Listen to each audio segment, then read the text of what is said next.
Hey, there we go. Welcome to Cigar Talk, everybody. That is probably the us three right now. For now. It'll That get is up there. okay. Yeah, I saw you at Wind and Sea, Jake, the other day, or was it this morning or Um, yesterday? Something like yeah, that. I think it was yesterday. I posted yesterday, but I've been surfing every day for the last 3 weeks. Hell I yeah. think, yeah. That's a really good break right there, the Wind and Sea. You kind of have to paddle out a bit, but every now and then it'll turn on and it's really fun. We were just doing the hook right there, close to the beach. Oh, okay. I mean, there were some guys playing out further, but the waves were like the same size, and Okay, yeah, so yeah. I was just like, they reformed. I was like, hell yeah, Yeah, yeah. It's usually like pretty shore break right there yeah, towards the beach, but yeah. maybe good for like skimboarding and stuff. yeah. So No, yeah, you said you've been surfing pretty much every day the past few weeks. that's right. Yeah, Is I that how does surfing work? Is that kind of a seasonal thing in California, meaning waves are better at certain seasons, or not really? It's just certain parts of Yeah, it better. winter it's a lot better, a lot bigger, more consistent. Okay. Um, Still waves in summer, just not anything. If you're like a seasoned surfer, you're definitely the winters are where it turns on the most. Yeah. but but it is the water is above 70 degrees right now, Yeah, it's and freaking warm. and it's been crystal clear. So Oh. um, yeah, just yesterday when I posted, the waves were overhead, so a little over 6 feet, only at that spot, um, just because of the way it breaks right there. But yeah, it's a super fun thing to do. I usually wake up early in the morning and go walking on the boardwalk, do my phone calls. Later on in the day, I'll go back there. Um, yeah, it's been pretty nice. It's epically hot here this week, though. Crazy hot. Yeah. Dude, it cooled off here in Florida, in the Panhandle at least. It's like today, if you were here, it probably is canceling. I don't know if you guys can hear it, but it's just kind of like rain dripping because Huh. it's Oh, just been drizzling all day today. But like 2 weeks ago, it was hot. It didn't stop the heat, and then the past 3 days, it was like 87, 86 degrees high. It was like San Diego. It was awesome. And now, yeah, the fall's probably my favorite time here in Florida. It's got to be oh yeah. How come? weather wise. It's like not late fall, early fall, mid fall, and then late fall. That transition to rainy season is the winter, just kind of like San Diego. It's not like you have snow here, but it's just still green, very very green, and then it's still. But then the bugs, not that I care about the bugs and the noise, you get used to it. There's so many bugs. Have you been to Florida where it's just humming with bugs? You guys hear that in the I'm trees and familiar with. I haven't been to Florida, but I know other places are just crickets constant like and that. anything else? Not Yeah, sure what it is, honestly. It's got to be like a gazillion bugs just singing at night. yeah. And then all of a sudden in the fall, they just all go to sleep. And so you don't hear anything. And so Wow. it's Yeah, I quiet. asked. I Yeah. think it's cicadas. I think they're Yeah. cicadas. Yeah, but those come and go. Unless there's a weird cicada that I don't know about. Like those come and go like every so many years. Oh, This is is like every single night in the summer. it? Last night I was sitting here and I was like, it's like if you didn't know they were bugs and you were just new at being a human, you would think that you were going crazy. It's like something's wrong with my ears. Something's Yeah, it in is You- them. constant. It's freaking. Have But yeah, you have you been up to like the I almost said like the bayou, but like the what's it the Everglades? Have you been up there yet? I think we talked no, about that last time. No, yeah, that's I haven't. something that's definitely on the list, dude. Just I dinosaurs haven't walking around. really. I've been to a few places that what's up, Solar Ninja Nick? Jump in here. If you want the link, just let me know. I guess I should put the link in here. We can bring on like how many live again? 10 or so. oh yeah. How do you Yeah, I see think who's something on like that. this? They're Um, backstage. yeah. Well, they're not backstage right now. I just said what's up because I looked on my phone to Uh, see who's commented, and that was it on Facebook. So, but I can't actually see who's on it. Here, I'm gonna reply to Nick and have him jump on and say hi. I usually just post the link how I shared it with you. Oh, because you're on Facebook also. Mm-hmm. So you know what? These live streams I don't think work on Facebook anymore. The audio doesn't work. Have you What? posted that? Yeah. No If you way. do, yeah, they changed that. Like streams I don't think work on It's Facebook working. anymore. The audio doesn't work. Have you What? posted that? That's Facebook. No. That's not Facebook. That was a recording you did separately and independently. Well, wait, hold on. It might be Facebook groups. Is that what you're talking about? It might be groups. Oh, I don't think they let you do. I don't know. Something I changed. Yeah, forget about it. Forget about it. But yeah, it's working right now on the Facebook. That's just my personal Facebook page, right? So Okay, there might be rules around other ones. But StreamYard would have said something, I would have guessed, because they always have these updates. Anyways, let's jump in and start talking about stuff business wise, what's going on, what's the latest, and what we're doing. That's what mostly we're here for, besides the shenanigans. Like, so Jake, we try to do business. It's kind of like just hanging out if we were in your backyard or in my backyard or Matt's or anybody else's. So it's never get serious. Like, rarely do you get serious. But it's one of those moments where we're like, oh, check this out. You guys have you seen this? Or this is what I'm doing lately. Then fine, right? Networking that way. But we try to do something stupid. And it's okay to say stupid things too. Okay. So, like, there's no judgment. There's been several people say completely canceling things. Yeah. You should be canceled on a few of these episodes. But Just no raw. one.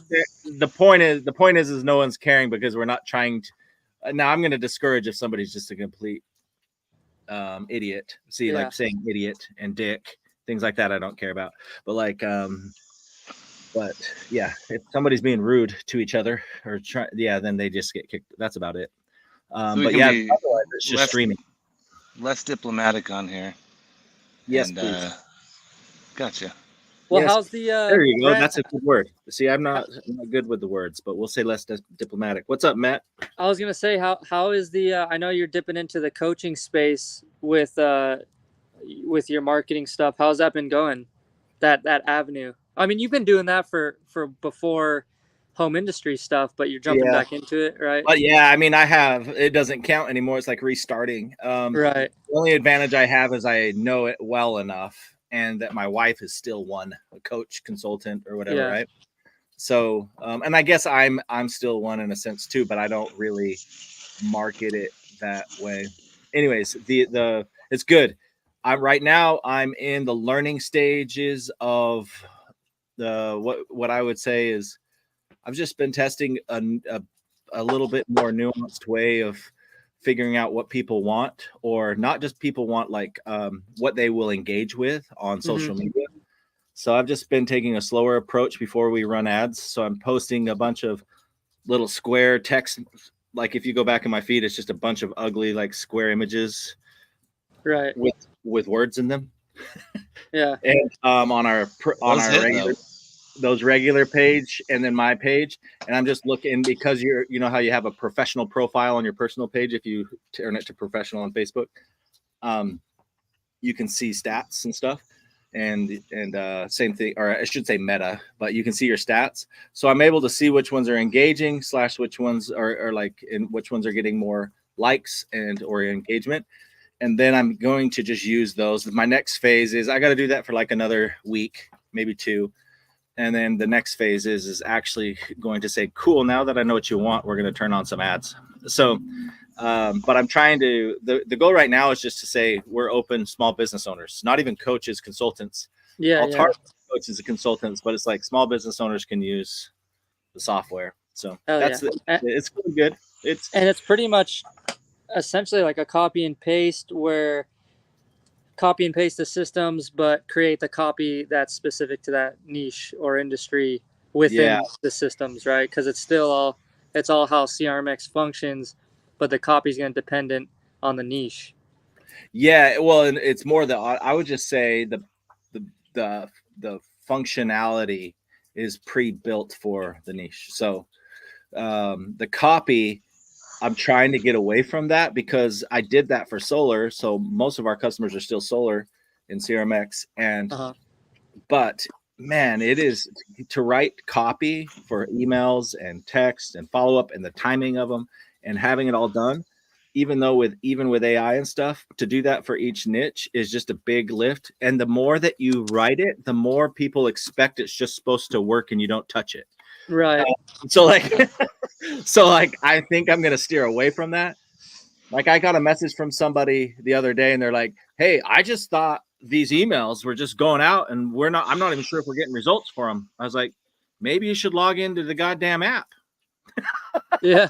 Like, just like why are you submitting a support thing? I saw that. I was like, how is that even like possible? This is the business owner. It would be different if it was like somebody that didn't know. This is the owner who's the one investing in it, right? Mm. So like that's just weird because they're like, I don't even know. I was like, so can you just check yourself if the emails are going out? Like they're right there. It shows you, So anyways, I don't say those things, of course. But any right-minded person is going to think those things. Oh, well, I guess on that topic, how do you know, or how do you prevent those emails going into like a promotions folder or spam? Like, is there a way to know if that's happening to the majority of those? I know, Yeah, like the way you you can set look at them your up. stats. The reporting is there's reporting on email specifically, and you can see open rates, click rates, and everything. And you can see your averages, or you can see a specific campaign or a Yeah. specific. When I say campaign, I mean a one-off email broadcast, like just Right. one. But you can, even if on your, yes, you can see all that on emails, and then yes, you can improve the deliverability based off of that. Like, yeah, okay. Because I know there's ways to do it in the copy and way to format the copy to where it's not doesn't get as flagged. It doesn't look like it's as spammy as it. Yeah, it's more about that's part of it. There's a few little pieces, and we won't get too nerd and bore everybody, but I would say that let's just talk let's do real talk with small businesses. The average list, like how many opt-ins or / people are on our list, like SolarCon. Everybody, if you don't know who Jake Hess is, he's like a co-founder and owner of SolarCon. This is the guy with the palm trees behind his head. And so SolarCon, I've helped with marketing. They have, let's just say, approximately 10,000 people that are real people on their list they can market to. I'm just giving it that's not exact. I'm just giving you guys an idea of size, okay? And SolarCon's a large event. So like 10,000 clean, non-spammy, not made up people, okay? Yeah. So like, let's say that. Matt, how many people do you have on your list when you focus like without importing anybody? It's you're mostly independent solar sales rep. Are we in the hundreds or are we at 1,000 yet? We're in the hundreds still. Yeah, so we're in the hundreds there. So I'm just giving you variations, and then we have a couple people who are at a couple thousand. There's a few that have a couple thousand. Point is and then there's maybe, I don't know, 5 or 6 of our customers that have literally like 150,000 people on their list. And those aren't solars. That's not solar. That's not importing age leads. They just build a massive list, kind of like you focus on opt-ins and free lead magnets and stuff. That's their thing, is they get a ton of leads and they pay for ads and all that. So there's the range: 10,000, hundreds, few thousand, hundreds of thousands. And the biggest problem is people just don't send enough emails. It's not if the email's formatted. It's not if it has better deliverability rates. If you just sent 3 more emails a week, you'd be better. You'd get more touches. Yeah. People would open them more often. So it's kind of like social media. Right. Now, I'm not going to say post 3 or email 3 times a day. I'm not talking like Gary V, do it more per day. I'm saying if you just thought through some of your emails that you want to do, even if you're a solopreneur and there's like 2 people and you don't have somebody like Jake has somebody in charge of marketing. So they will do most of that. But if Jake sat down and said, you know what, we're warming up it's coming to the fall before SolarCon again. We need to kind of warm it up. What kind of vibe do we want to send to our list, and how do we want to warm them up?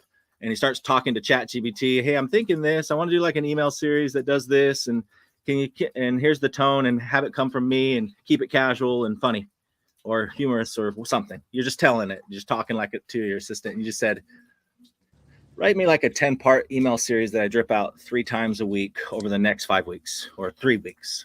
You would have the beginnings of something awesome that then you can hand to your marketing team that then sends it out. And then now he would start increasing his email open rates and stuff. I'm just saying, if you're not doing that already, that's your issue. It's not that people sometimes are a little bit scared to send an email because they have a 10% open rate. They're like, but I don't want to send one. I'm like, well, what's your other option? Yeah. Not send one? Like, you think there's going to be a magic key thing, little toggle that you switch over like 5 of the toggles and now your deliverability rate goes to 40%? Good luck. You know what I mean? That's not how it works. Right. So you just have to start sending, and then from there, if you have a big list, like I would say, if you have more than like 5,000 people on your list, Matt. So this is more for people like Jake, but anyways, I'll shut up after this too, because I just realized how long I was talking. No, good. Let's see. I would say the quickest strategy I could name, or like how I could simplify this, would be, don't take all 10,000. Let's use Jake's example of 10,000. Don't take all 10,000. Take the ones you can pull in CRMX and in most systems. Here's Nick joining us. What's up, Nick? What up? Did I dress right? Yes, you did. Dude, proper. Is it St. Patty's where you're at, or What up, Nick? St. Patty's where you're at. Oh yeah, No, this that's how is the ninjas, elixir, bro. That's how ninjas drink. It's football, dude. Packers and Eagles. Oh, there you go. I need Saquon to go off tonight, dude. all right? We got to let Brent finish his It's thought. good to see you. I was gonna say, we were talking about email stuff, and this, I just tested it again with another company, and it worked really well. They had a large list of like 90,000 people, and they're like, man, our open rates suck. And I was like, well, why don't we just take the system, like in CRMX and a lot of systems, you can do this. You say, give me it before you send it, say, filter it down. Give me everybody who's opened an email in the last 6 months. Wow. And is on my clean list. And then give me everybody. Don't send it to anybody who has no first name on there. In this case, I did that. You don't always have to do that. It depends on your industry, but most of you want at least a first name and an email in the field filled out. And if they don't match that criteria, then they're not on your list of testing. And then you're like, cool, now send. And your deliverability rate goes, whoop, and theirs went to like 43%. Yeah, of course. And, which is really good. So in other words, warm up meaning the more data. Yes. Well, and also guess what? Google and or Gmail, Yahoo, everybody is liking that, and they see that you're delivering and getting opened. So they're going to now start allowing your IP and all that stuff. Not your Dang, IP, that's a little hack right there. So it just helps them say, this is a clean email. Don't put it to junk mail, right? Wow, it just helps. So yeah, that's better. You're telling me that emails are like social media. They log the algorithms of big engagement. Time. Yeah. They log open. Well, okay. So the only reason the only way CRMX can even see open and click rates is because it can is because Gmail allows it. I see. Does that make sense? It's not like, yeah, because if a lot of people are unsubscribing or blocking you often, they're gonna flag that sender, and they're gonna be like, dude, everyone's blocking and unsubscribing from you. Yeah. Now I'm not I'm better at email marketing expertise. I'm not. As soon as we start diving into the technicalities of like all these other little things that you got to watch out for, and the pixel and this in the background, I'm like, okay, somebody else can talk about that. But I just know, here's what you do. Here's the steps on what, if you're struggling and you have a decent sized list, like several thousand, send it to very targeted lists for just a few weeks and let people warm up your URL and let people start opening it from there. So, Brent, I can't remember if I heard this from your book or from you, but I know I bring it up frequently. I like when you talk about the fact that marketing and sales doesn't really matter much. How do you word this? Just that every quarter or so, things change in people's lives. They don't necessarily change their minds. The circumstances in their Life lives event. change. Yeah, life events happen. Yeah. And so the frequency of the marketing or the content of it is only as impactful as the circumstances that are occurring in their life, so to speak. As I'm wording it differently than Brent would, but maybe yesterday I didn't wake up wanting to buy a house, and tomorrow I do, right? For whatever circumstance, I get a new job or something. All of a sudden, those solar emails, if it is solar, are going to mean something different to me. And nothing changed with his marketing. He was still frequent about it, just as frequent as he was. But circumstances in my life changed, where now it's a more relevant topic. I Right. thought that was always interesting. Yeah. Good points. Yeah. It's funny how especially as marketers, we can get in this world of like, dude, I got the better click rate this week and it was all because of this. I'm like, I guarantee that at least 25% of your improvement. So if you improved by 50%, whatever that number was, 25% of that improvement was of that whole was because nothing you did, nothing. It just happened to be better timing. And so like, and by the way, let me back up. I mean, if it was some kind of weird jump in your numbers, dude, that must have been it. I was like, something's odd. Like that's too good to be true. To think that you can just tweak a word and it's going to improve that much. Now incrementally, yeah, you can incrementally improve your marketing, but dude, life circumstances rule that's the most persuasive thing you can use. So that's why quarterly promotions work too. But on a theme that you kind of know what's happening in their life. In the spring, you can kind of predict some changes versus the summer, versus the fall, versus the winter. Like people tend to change their life with the seasons on purpose sometimes. So like more people move in a certain season than they do in another season, right? They move their home when they choose to move, for instance. I have another question for you about this algorithm, this alleged algorithm. This alleged. Would it be better than? So we were using SolarCon as an example. Would it be better than with these this list that I have to send engaging stuff that is not converting, just stuff so that so the algorithms understand that they're opening content from us? Mm-hmm. Just send, but good. Use it as an education-based stuff, so you know that everybody's in solar on that list in some way. So you can use it to engage just like you would social media, frankly. The advantage you have, meaning ask questions at the end of the email, get them to reply is great. Not every email should you get them to reply, but there's different times you're trying to engage and you're not looking for everyone to reply, just a few. But yeah, you can also have them take surveys. Hey, can I get your feedback? One of my favorite ones is, can I do the subject line usually says something like 27-second favor, something like that. And they're like, not sure if that's sexual, not sure if that's like, what is this? So you're saying I can put out something that says win a free solar system and get a bunch of people to open it up, and I should be good with the algorithm? Don't do that. No. That's just going to get people to unsubscribe because you're being spammy. So now you're unsubscribed. You're going to get unsubscribed. That's not what I heard. I heard him say that you should do it, Matt. I said 27-second survey, or help. Can I help? And so what it did, and then below it, and when they open it, it says, "Can I get your help real quick? This survey won't take any more than 27 seconds. Need your feedback on what we're going to do in SolarCon this coming year." And then you just have them answer a few things, and you're like, "Cool, confirmed my decision." But really, you're doing it for engagement. You're doing it for feedback first and foremost, but you also just want them to engage with you. Again, no different than social media, why you post on social media. Cool. Anyways, let's talk about something else. That's marketing stuff. What are you guys doing? Jake, are you doing SolarCon this year? This is where we get to ask the big question. Don't answer that. I was just gonna ask that. I just dropped in for a minute to say what's up to some OGs in here. It's fun. Yeah, welcome. Jeremy. Hey, Rose, Jeremy. What's up, Jeremy? What's up, Jeremy? So Jake, that Yes, sir. what's is that gonna roll this year? Or what do you got going on?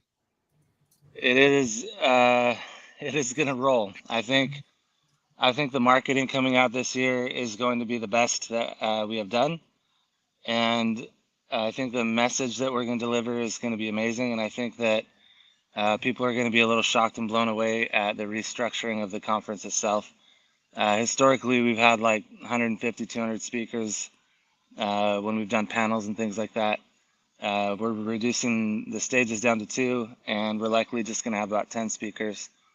We're probably going to, we believe that the economy of the industry obviously could use a little boost, considering all the companies that have gone under and people that have made money. But during this time of deprivation of all of these accounts and people leaving and decline that we've seen, there's also been other organizations out there, much like Warren Buffett, that can predict what was going to happen. They professed, and I've heard many of them do it, professed that there's companies going to go out of business that don't even know it yet. This was being said 2 years ago, and most everyone will attest to that. And all of a sudden it happens. It's on a 2-year cycle. What's that? And it's on a 2-year cycle. It keeps happening. It keeps changing every 2 years. But the companies that knew that this decline in the industry was going to happen, I think that they tripled down because, like Warren Buffett says, when the economy's down, that's when you buy. You gain market share. And organizations like Q-Sales, for example, came out with Enfin because they understood the IRA, and they understood that if they moved everything to the U.S. as far as manufacturing, and they also understand that NEM3 is likely going to be the case throughout the whole country. That's why they have tripled down on batteries. They also get to keep the VPP program benefits, which everyone's going to be on. And that's just one example, but not everyone in our industry really understands that stuff. What did these companies build while all of us had our we're freaking out trying to collect our money and figure out where to go? What did these companies build while we weren't looking? And that's what SolarCon's going to be about. And we're calling it Welcome to the Future, because we've seen the destruction, and now it's time to see everything that's been built. Yeah. I'm glad, and the 27-second survey right here for you. I'm glad you're having less speakers, because your speakers last year were, come on, you had the best people, that not just in solar but period, right? But what I want to say is, like, the event itself, you guys do such a good job just at the event. You find yourself torn. You're like, bro, I don't know if I want to go see that speaker right now because I'm over here with this guy that's also doing a good job. Like, you had so much good stuff in one place, you can't get to all of it. I like less heavy hitting speakers. I think is perfect. Well, that's the point, right?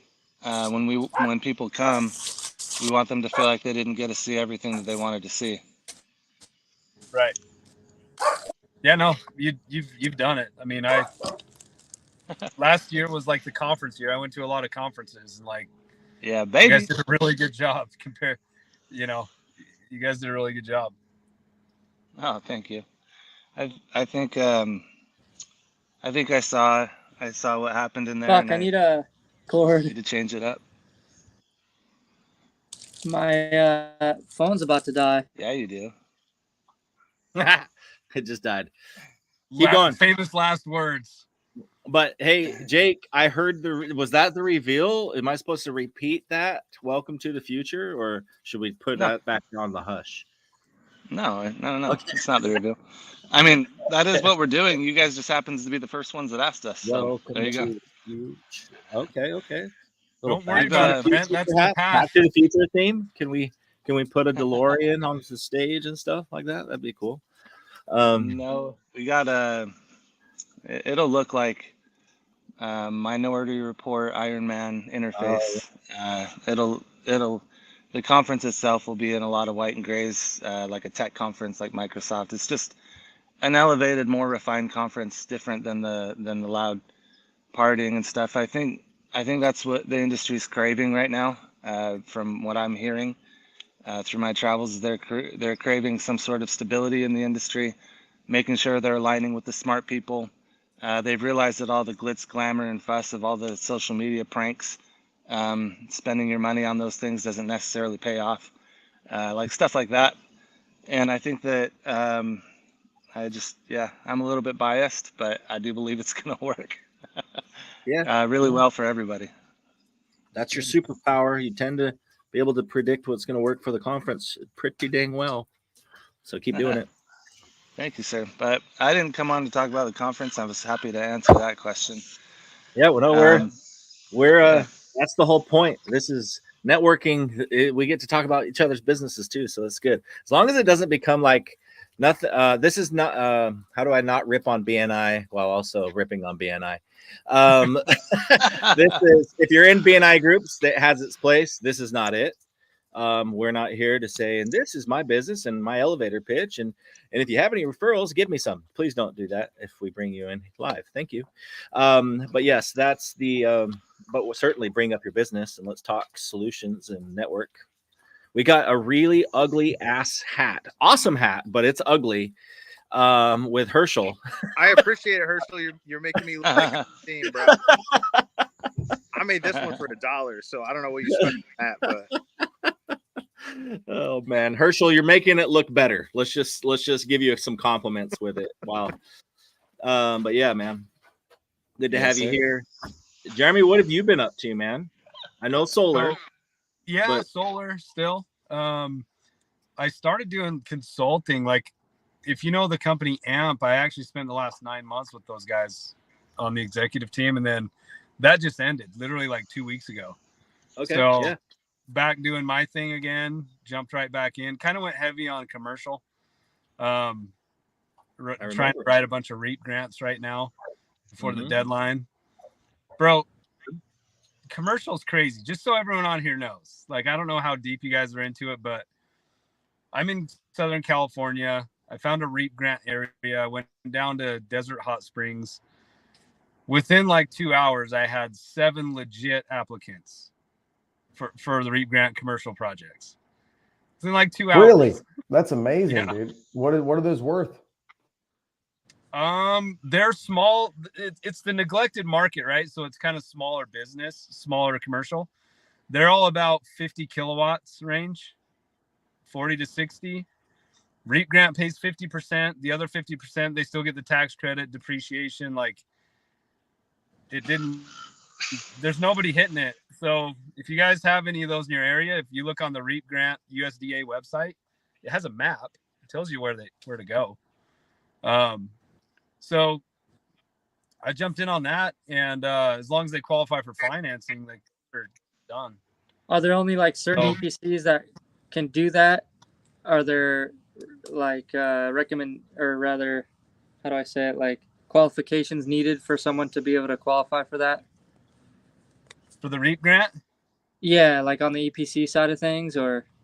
No, so it's just you're gonna want to find a really good commercial contractor. Don't get a new guy that understands the grants too. Like, I chose a contractor based on the fact that they have a grant writer in-house. That makes it so much easier. So if you're looking to do any of this, make sure you have a grant writer in place. Otherwise, it's super hard. So they have a grant writer in-house. She charges per project. And once I put those pieces of the puzzle together, it's really pretty easy, man. Like, it's a lot of process. It's different than residential, is where you're processing a lot more on the paperwork and stuff. But what you need is financing and a good contractor. And if you can find the good financing, they'll work with you on helping the people qualify for the REAP grant. Like, they'll back them up and say, this customer can cover the other half. They'll help with some of those requirements. So make sure there's a grant writer, good commercial funding. An easy one to work with is called Sunstone. I have one that's called Sequoia that's really bendable right now. Like, they kind of take my advice on things, which is nice. But if you're going to do some commercial, find a good, what market are you in? I'm in SoCal. Oh yeah, just call me. Yeah, I'm in San Diego. This is not a BNI group, but Yeah, just call I'll me. hit I'll you make up. it. Then I can get everyone off my soapbox. Now everyone's scared to say anything.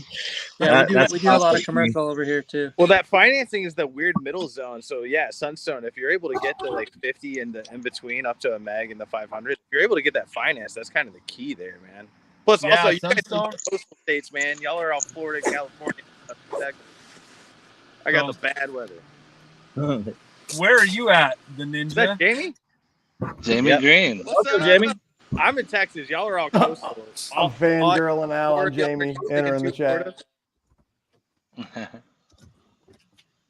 You're so nice. Nice. Hi. Nice to meet y'all. I know Hey, some of you Jamie. guys. Hi, Jake. Hi, Brent. Hey. Christy was just waving at you guys. Hi, Christy. What's up? Hey, Christy. I think Christy has met almost all of you. Maybe Jeremy, have you met Christy? I haven't met everybody on here now. Okay. Christy's this person though. Oh, good to meet you. Right here in her nose. You see that? Good to meet you. But Man, yeah. your view just got like highly improved, Brent. Yeah, it made it nice. And it makes my head look your even marketability just went up. You're capable of so much more than I thought.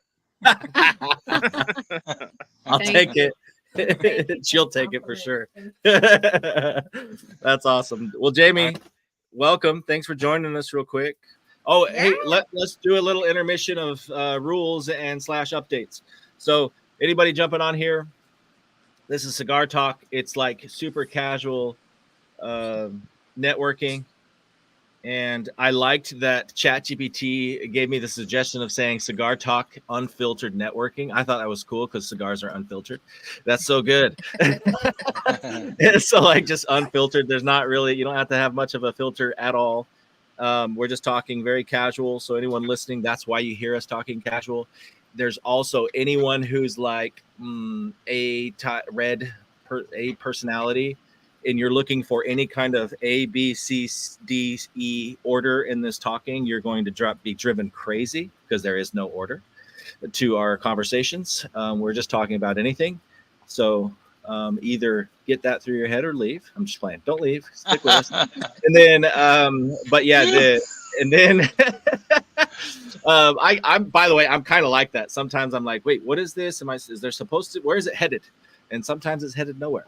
And so the point is, anyone listening, that's what we're doing. We're just talking. Anyone live with screens here, like you're seeing them on here, that's because they are clicking a link, and you just have to be one of the first to click it, because I think I have a 10-person limit, I think, on StreamYard, the tool we're using to stream, because it has more than Facebook does. I think Facebook gives us like 4 or something like that.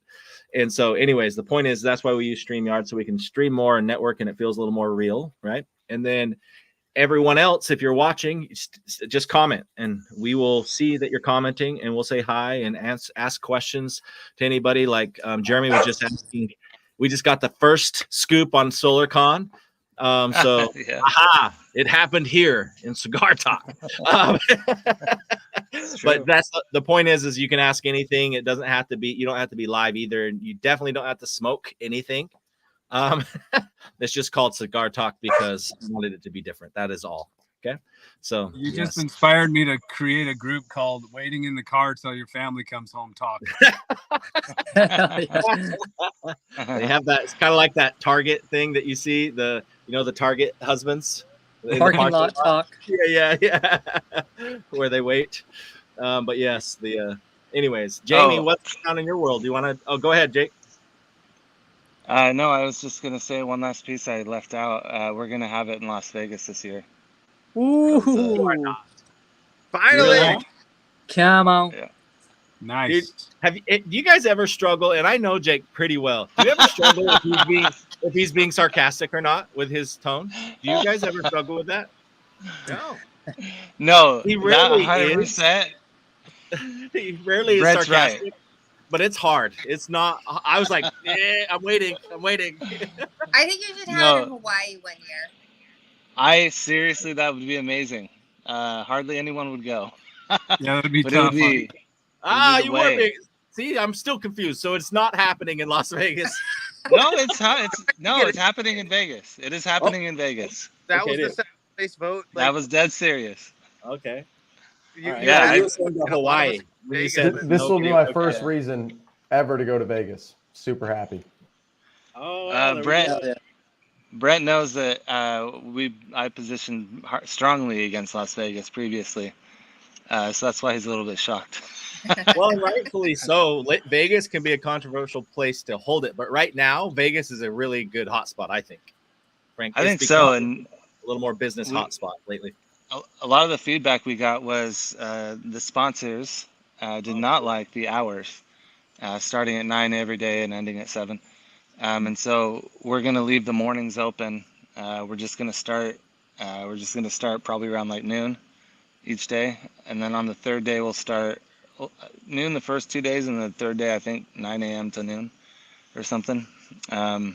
We're still working on that part, but we're trying to accommodate everyone's schedule, have it be in Vegas, and bring that economy up a little bit for our industry. Yeah, Yeah. cool. See you guys in Vegas in April, or maybe. Actually, I'm not going to say the dates. Do we know the Yeah. dates? This is going to keep pushing. I'm going to keep pushing. it's 420. We know it's 420. Oh man, that would be the best. No, Jake, is this all to save money on the piano player? Is this what this is about? We're just so we don't have to travel. We're gonna take it to oh, good thinking. Good thinking. He'd definitely stop by. No, this is just because I don't know. I think the industry is ready for some happiness and some fun, and getting their businesses back on track. Good. That's cool. So we're gonna hear the dates soon. Whenever you update the website. Yes, website's being worked on. Good. Right now. Yeah. Sweet. Devin Oaks is saying Vegas. Eric Richardson, which is one of the Cigar Talk OGs. Get on here, Eric, if you can. Oh, I forgot that there was more of an audience than just on the screen. Whoops. Yeah. On the is it show on your guys' on the right, the feed, or no? I guess if you're on your phone, it's not not with gonna show. StreamYard, unless you're on your. I guess no. Yeah, I think you have to have Facebook open. Yeah, so on StreamYard, of course, I guess I'm seeing it because admin stuff. But Devin's here, like- Andrew Hamlin, Devin Oaks. When I say Devin, Eric Richardson, he's down where you guys are at. Have you met Eric yet, Jake Richardson? Roofing Yeah. only. He used to be a little bit in solar. Oh, not Eric Richardson from Washington, Eric Richardson in San Diego. Oh, yes, of course I know Eric. Yeah, he's a smart man. I learned a lot from him. He goes by any name but Eric Richardson on Cigar Talk. Yeah. When he pops in, it's something else. Oh, Jamie, He did we knows- lose you? We're good? He knows solar and roofing really, really well, and business and sales side of it. He's highly knowledgeable. Yeah, he's fun. I went to go look at the chat because you can see the chat. You just have to go to if you're on your phone, you have to go to chat and then go to look at people, and then I backspaced it, and then it took me out of the studio. So that's why I hear went. you. Yeah. Sweet. Okay, well, good. Yeah, I'm glad. Thank you for more updates. That's fun. We get to know a little more. Hopefully, you guys, everyone watching the recording, just wrote it down. We're gonna have to all go spread the word if you're going at least. Vegas, sometime in the spring. SolarCon. That's a big deal, Jamie, by the way. If you guys ever SolarCon changed your my life. location, your annual event, it's a big deal, unless you've been doing it every year. But it's a big deal. That's a big deal. It's a big one that we're going through the ringer on, but I think it's good. Honestly, it's just because a lot of people don't know who to trust, and a lot of people have built a lot of new things. A lot of people have shifted, and I think the industry is polarizing itself into two different avenues. One is completely stay vertical and stay in solar, and we eat, sleep, drink, and live solar. And the other one is go horizontal and begin to carry new products like turf, windows, doors, roofing, and going green energy efficiency. And that's really the two ways I see it splitting. And I just think it's time everyone hears why, sees what all these new products are and gets to hear these voices on it. We're going that Yeah. way, Jake, of the adding products. Yeah. 'Cause Nice. it's not hurting our solar, but it definitely gives me a way to bridge the gap on the pay gap for guys. Yeah, cash and flow is a it- big reason. It's easy. It's a big reason for me. I had to find something to do it, and then we tested a few, and it, you know, it wasn't the big problem people say when they're like, you can't have more than one product, you're gonna confuse everyone. But if you're selling solar, you're already like doing a lot of things at once with all the things you have to do doing solar, and so kind of adding something more simple to it, not a problem. I mean, if you're someone who's had to build your own proposals and do that stuff, not a problem at all. If you grew up in the solo did everything for you age, then maybe it's going to be a problem. But it's been easy to add a couple things now, like super easy, and we can pay. We don't need to have that gap. So You're plus breaking up a going little straight bit. vertical is very hard. Jeremy, you're breaking up. You guys hear me? We're hearing you when it's clear. It's not like it's all broken up, but yeah, it missed. I was So saying the last anything thing electrification. I'll say about that, and then I'm actually probably going to jump off of here pretty soon, but it's really hard to go vertical. Like, to actually go vertical, you make the equipment, you install it, you finance it. There's not a lot of guys that can afford that. So, you know, that's what I think. I don't know if you guys heard anything I said. Yeah, I heard we you. did. No, we can hear you. Yeah, that was I good. not only Like a heard water you, I softener, understood you, and I laser felt you. binder, a roof. Yeah, There you I go. hear you, brother. I hear you. Fully heard. Hey, nothing's worse than a glitchy guy on these calls. I don't want to be that guy. So. It wasn't that bad. It was like I'm done. 20 seconds. It was 20 seconds earlier. But you yeah, guys they're all had good. to suffer. You had to suffer. Okay, so we got 8 of us. We got 8 live. Oh, Um, Dixon's Eric- Let in the Devin in. Devin's trying to Eric- join, I think. Devin tried to join? Where? He's in my bottom screen. It says Devin Oaks on Facebook's trying to join. It says it on mine. I don't have any power, I though. can see him on the screen. I'll hop out. It's not just No, me, no, right? that's Okay, not- cool. it's not I'm because we're glad. maxed All out. right, good. It's not because we're maxed out. I'm just No, not I seeing can see something. him. I can see him. He's right there. Oh, that's just him commenting. So that's just Yeah. Oh, that's okay. just Got it. fanciness. That's just Okay. fanciness. See, this is Eric's entry. Now it's Eric. Oh, Yeah, I now I see. see Eric Richardson in the same place. Okay, got it. Oh, Sorry. oh, Dixon's in the house, boy. He's always the Dude, inappropriate. Jake's my hero, bro. This guy taught me everything about solar right off the get-go. Thank you. I'm so happy to be in the same room, bro. You're the best. Thank you very much. I love meeting you. I love Bro, meeting you. don't thank me for nothing, man. Thank you, bro. Thank you so much. I can't thank you enough. I'll mute Yes. myself now. Yeah, no, Jake is he's He helped a said lot of not the people, including ninja. us. He's just a giver, dude. And there's some people in this world that like take and take and take, and like Jake just gives and gives and gives. And I just hope this world gives back to you as much as you've given it, at least in my opinion. Thank you so much. Oh, thank you very much, Herschel. Thank you. Yeah, I think something that which I totally agree. I'm sick of saying how much I like Jake, so I'm not gonna say anything. Yeah, but It's all you ever hear about him, right? He's doing a great job.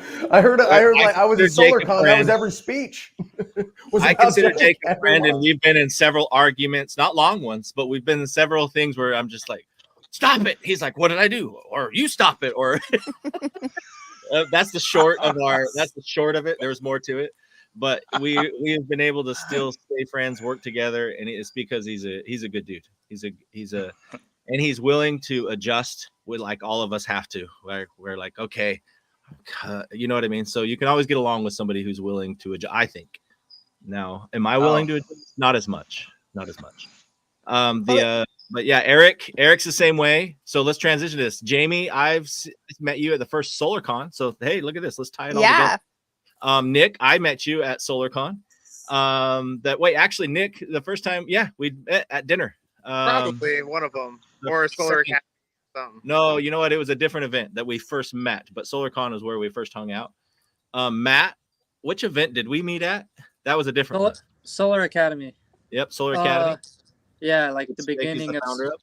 whichever the first event that was. I think is when we met in person. Yep.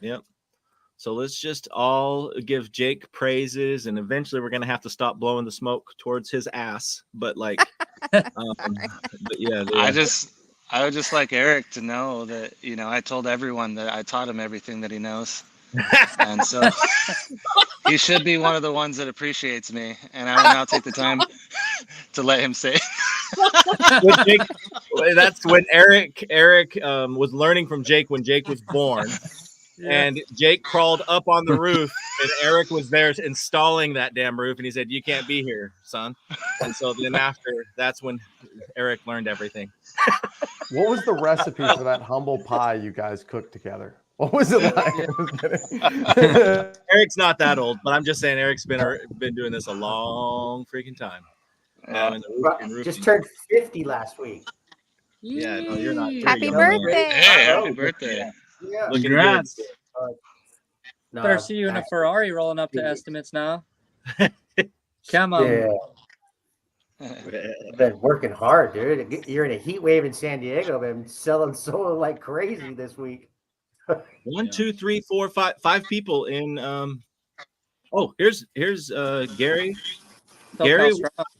Gary Maples just joined us. Gary, have you been on Cigar Talk? Welcome, Gary. Uno mas. One time. One time. That's gonna say I recognize your face, but then now I don't know. It's been too long. It has been. Good to have you here. For a while. Good to see you guys. Yeah. I think I've only seen Cigar Talk. I've never actually been on it. Me too. Jamie, yeah. Jamie, it's your turn to tell us what you've been up to, and be ready if we do happen to give you a crap. It's okay. Okay. It'll be me for sure. But yeah. I haven't really announced this really, but I am now my own solar dealership under Solar Pros with Freedom Forever. So good job. Yeah. So that is a new development in my life.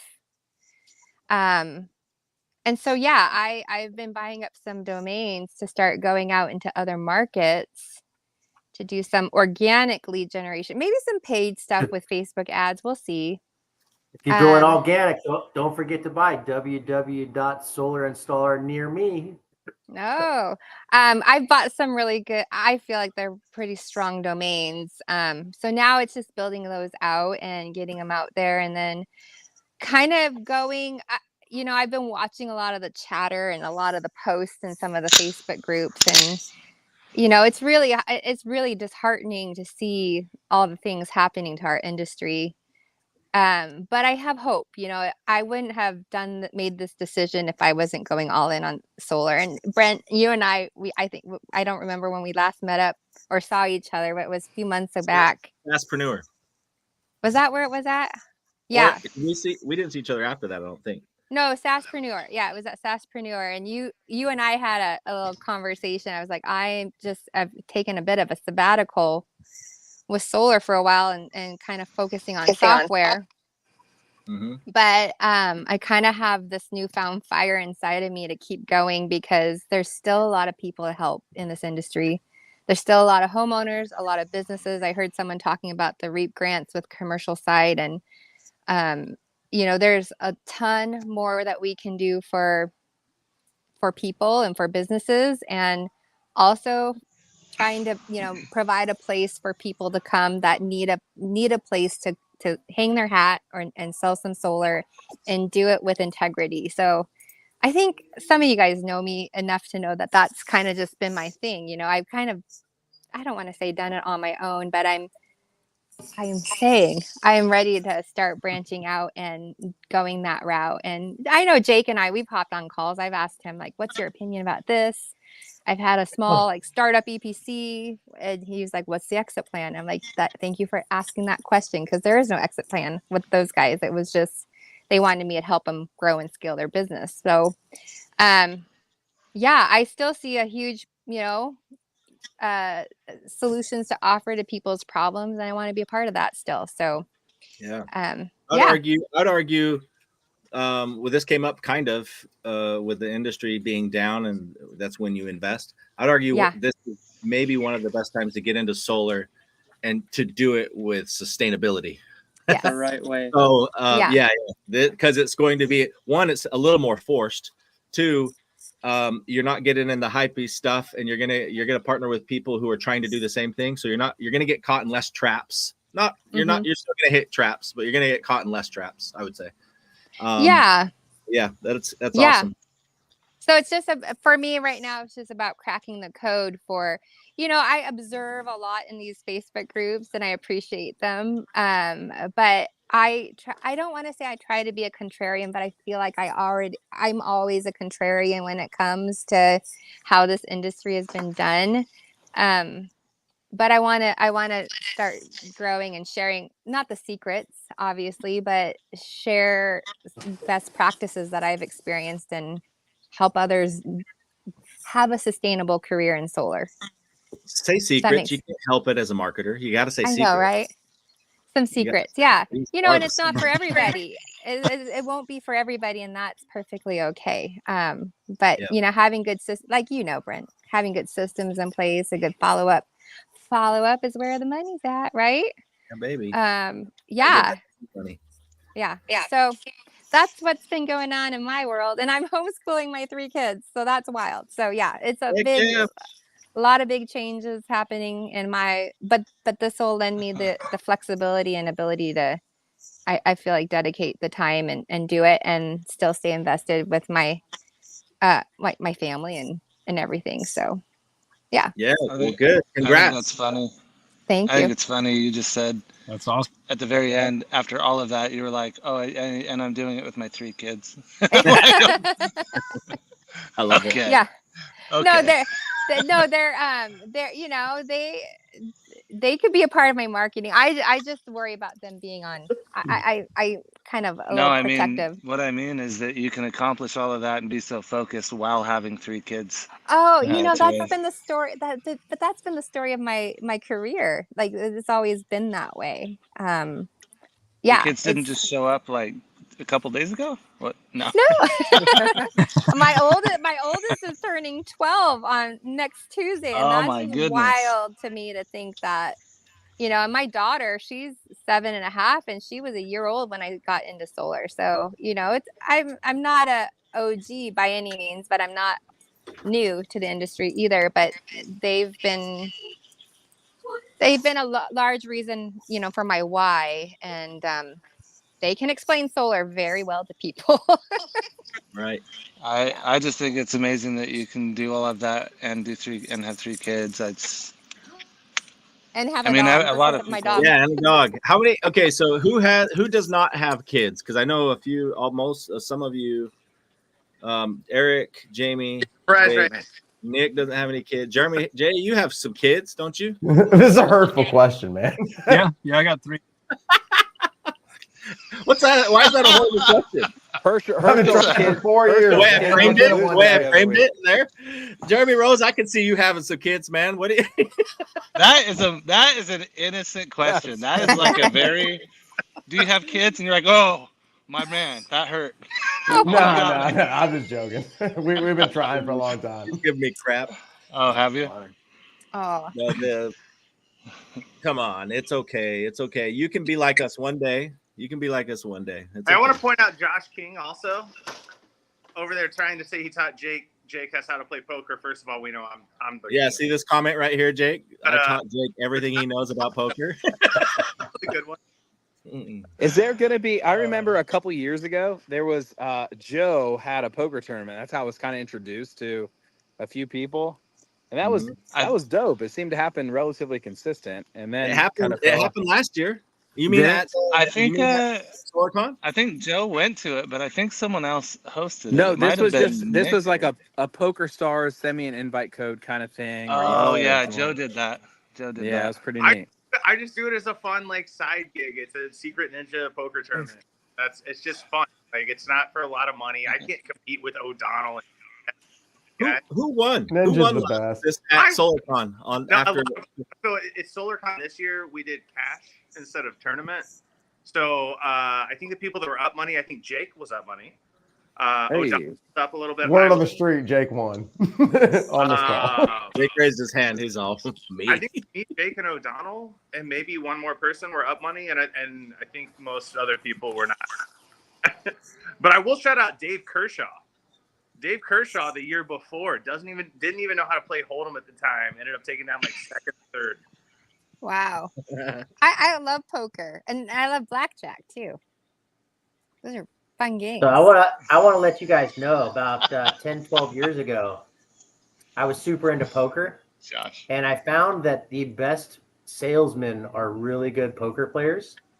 And I used to actually host local poker tournaments solely The to qualify. recruit for sales. Yes, Wow. that's so good. Wow. That is the best. That's Gangster. Yep. Little boiler Which room, one yeah. of you is willing to do illegal activities? Prior to 2 kids under 3 years old, possibly me, 11 years ago. Not anymore. Is there a price tag behind this? Yeah, always. No, that was a joke. Oh, look at that. There's Joe, dude. Joe. Joe. Joe and Josh have the link to this. They should. So Guys, oddly, so you guys, speaking of the kids and the family, I got to bounce to my family night. Yeah. Thank you for letting me hang out for a minute. It was good to see you guys, good meeting some of you. Peace. You're breaking up, but we love you. Guys. You look good, man. Those glasses looking good. Deuces. All right. Cool. You guys keep talking. You guys give us an update on what you're doing. Who hasn't talked or said anything, or give us an update. Let's chat. I'll share some cool stuff. No self-promotion. So listen, there's a ton of opportunities from incentive standpoints and utility providers offering just simple stuff like energy audits and things like that. They have programs available. You just want to reach out, and I highly encourage you to just make the phone calls and say, hey, listen, do you have a contractor program to where maybe we go into a home and it's going to sound crazy, install low flow shower heads or water heater wraps or it goes on. Whatever's on their list of possibly bringing down some sort of energy consumption. As crazy as it sounds, there's massive funding for a ton of utility providers around there. I ran a fairly large solar company and vertically integrated out of Virginia for 4.5 years. We were the largest contractor for Appalachian Power and then transitioned to Georgia Power. And that got us in the door to be able to obviously run the upsells. And Herschel on this call actually ended up connecting with one of my partners, Corey Argentino, which is wild. Ended up flying up there and like doing a day with him. And all thanks to Jake inviting me out to SolarCon. yeah, so wild. It was crazy. It was totally like 3 degrees. But there's so much opportunity that's available if you just make the phone calls, and that's all I can stress. And take advantage of everybody is so. First of all, from an AI standpoint, and I saw Joe's call, and everyone's excited about it. AI is sick.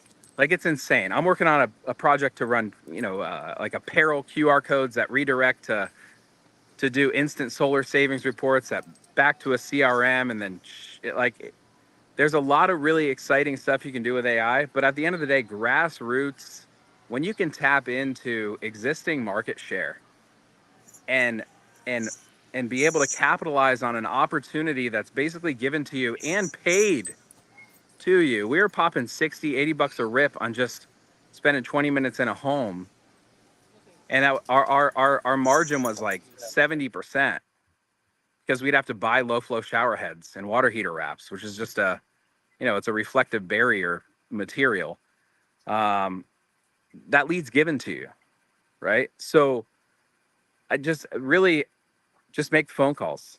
You know, call everybody around you and see if there's some sort of contractor program. If not, try and align yourself with another contractor. And if they're cool with you being able to push a lead to you, there's opportunity there. Everybody gets so excited about this new hands-off automated model of, you know, AI assistance and all that shit, which is great. It's definitely going to change the game, but the grassroots style approach will never change. People still talk to people. So it's about combining. It's just about don't forget combining it. the two. Yeah, I agree. Yeah. It's It's about combining the two. It's interesting you say that because we had some door knockers. Sometimes I'll be like, I'll open the door and entertain it, and sometimes I'm like, I'm too busy, I can't take the door. But there was somebody that came and they were partnered up with the clean energy Experts.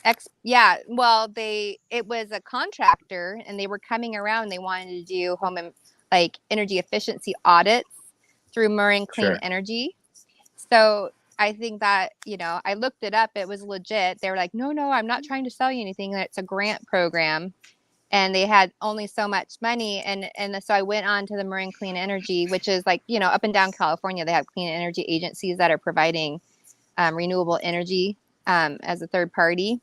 Sure. And it was legit. They put on their website, this company is going to be knocking on doors in these areas of Marin. So it was a legitimate thing. And I was like, oh my gosh, that is brilliant. So smart. They added So that. smart. Yeah. That's super smart. Yeah.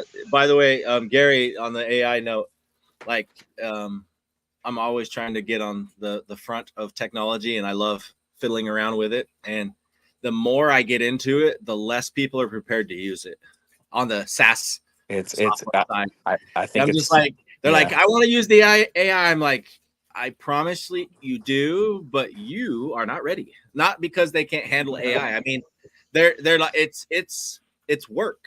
It's not just plug and play. No matter who you use, it's not plug and play, because suddenly it's like, hey, it's setting appointments with the wrong calendar. It's setting this. There's more complaints behind it. Not the wrong calendar necessarily, but like they set up the calendar.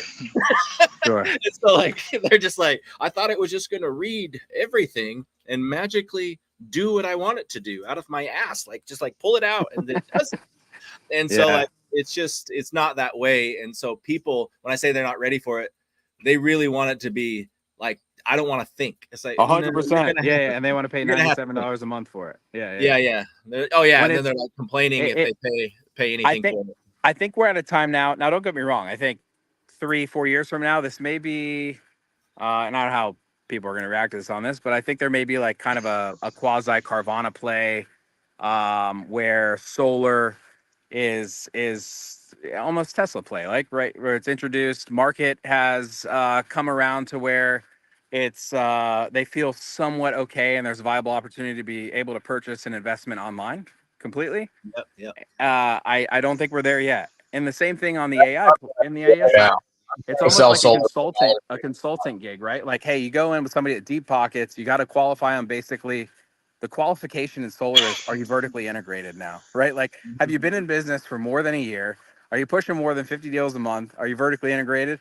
Cool. All right, you can afford to invest the time and energy and money for me to come in and set up everything from an automation standpoint for you.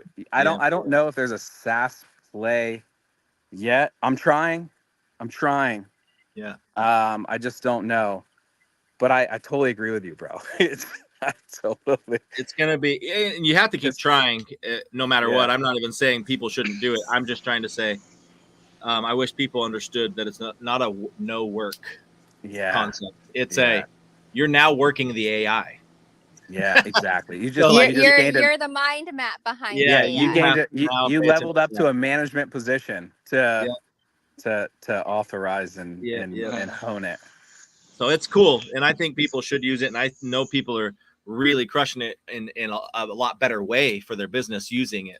But I would just say it creates more efficiency. It doesn't create magic sales for you.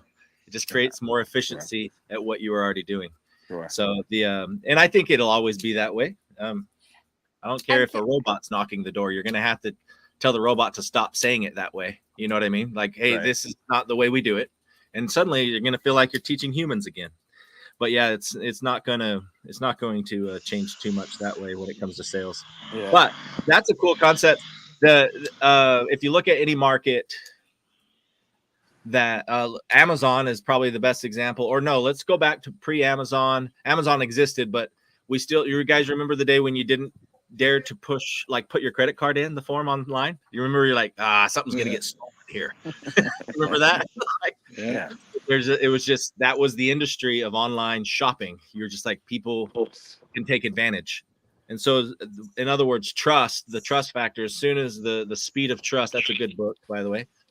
Speed of trust, as soon as that tips enough, and I'm not talking about market adoption, I guess it applies the same, but as soon as the trust there, it will. Like, why wouldn't the market say, don't let me talk to so many people to get my stuff? But it's still a construction project. And as Phil exactly McCracken right. over here, as Phil McCracken would say, he changed his name again. It's going to be, and I've heard you go into different ways, Phil. It's you can't, when you're going up on a roof, there's no amount of like automation to fixing that. There's no amount of like predicting what's going to happen. So you're gonna have to. So you can do the marketing side. You can automate some of that or a lot of that in AI, but it still has to be tied into how do you take the human aspect and the install and the experience to the human aspect. Yeah. Dan Kennedy, the first thing he does when it gets this automated is start doing direct mail. Isn't that funny? That's one of the start doing more in-person stuff. Here's how I view it He's as, a right? beast. With Tim AI, Kennedy's a beast. AI is not going to be a magic pill. You're not going to shake the genie bottle, right? But what it does is it takes the lid off of the flea circus, right? So you guys understand the whole like analogy of a flea circus on how someone was to train fleas, right? They put them into a jar and they put a lid on the jar, right? And the flea would jump 10 times, hit his head on that lid. The flea's not going to keep jumping to hit his lid, right? He's reached his limits. And then at some point you can take that lid off of that jar and that flea's not going to jump out because he's been conditioned that hurt his head every time he jumped. So AI is now taking that lid off and now we're jumping a little bit more. We're jumping a little bit more. And we're still waiting. We know from past experiences that we did hit something, right? But we're not hitting it yet. So there's like this invisible lid that we all know is there somewhere, but we just don't trust enough to jump and hit into it. Yeah, right. It'll get there too. It's a good way of putting it. Well, so back in the day when like chatbots were kind of the up and coming thing, I did a chatbot. And I attached it to my Facebook page. And so when people would message me, they would be met with the chatbot. And it was like kind of go through the chatbot.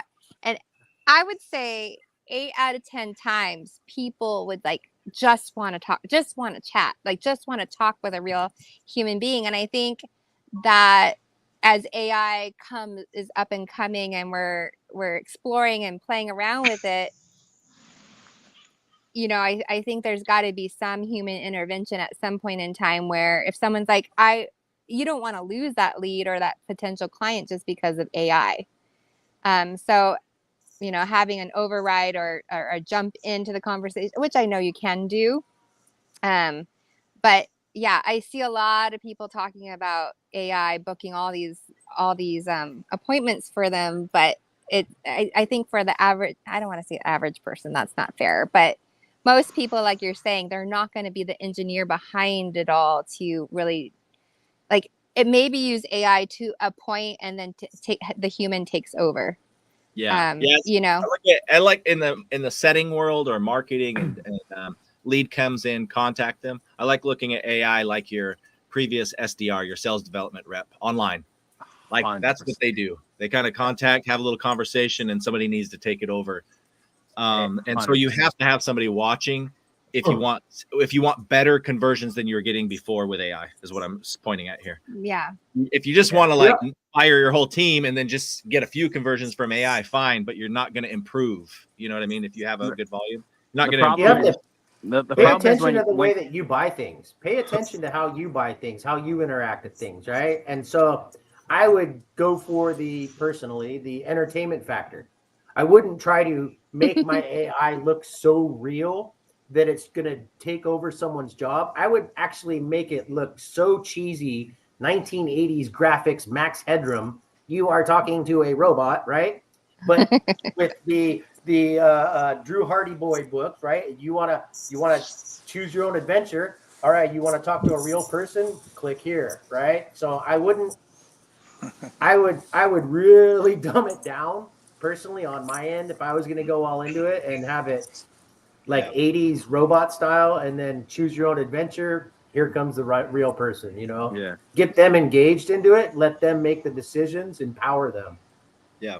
Being forefront on it. Yeah, that makes sense. So one of the, we were running about, I had a company called Solar Lead Machine for a couple of years, and we ran around at one point we were at like a 50 client run, and it's nothing crazy. We were just kind of one of the small guys, but very close with a couple of the guys that have been on the panels at SolarCon, as Jake would know, and good buddies with Josiah. Like the stuff that he does, I totally get.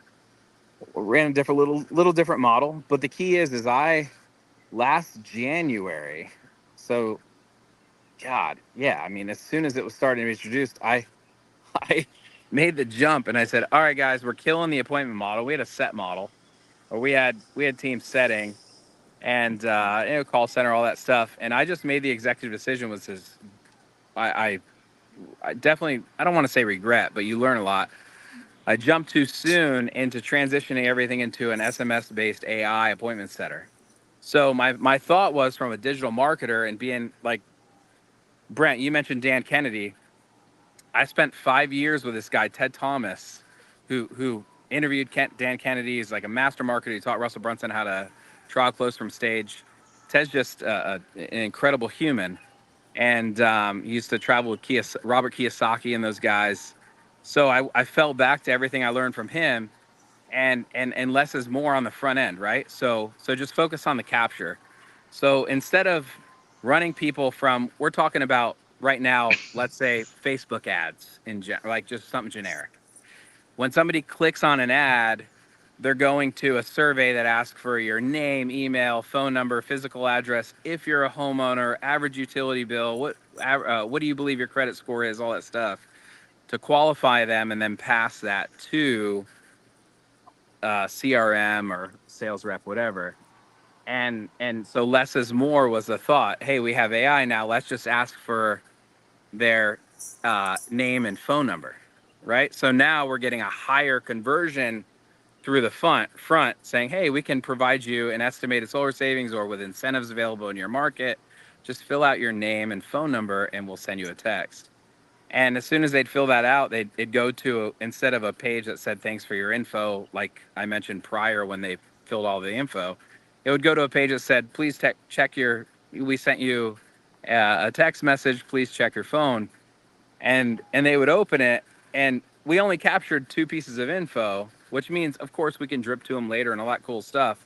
But then we would start the AI convo of the qualifiers and ask all the questions there.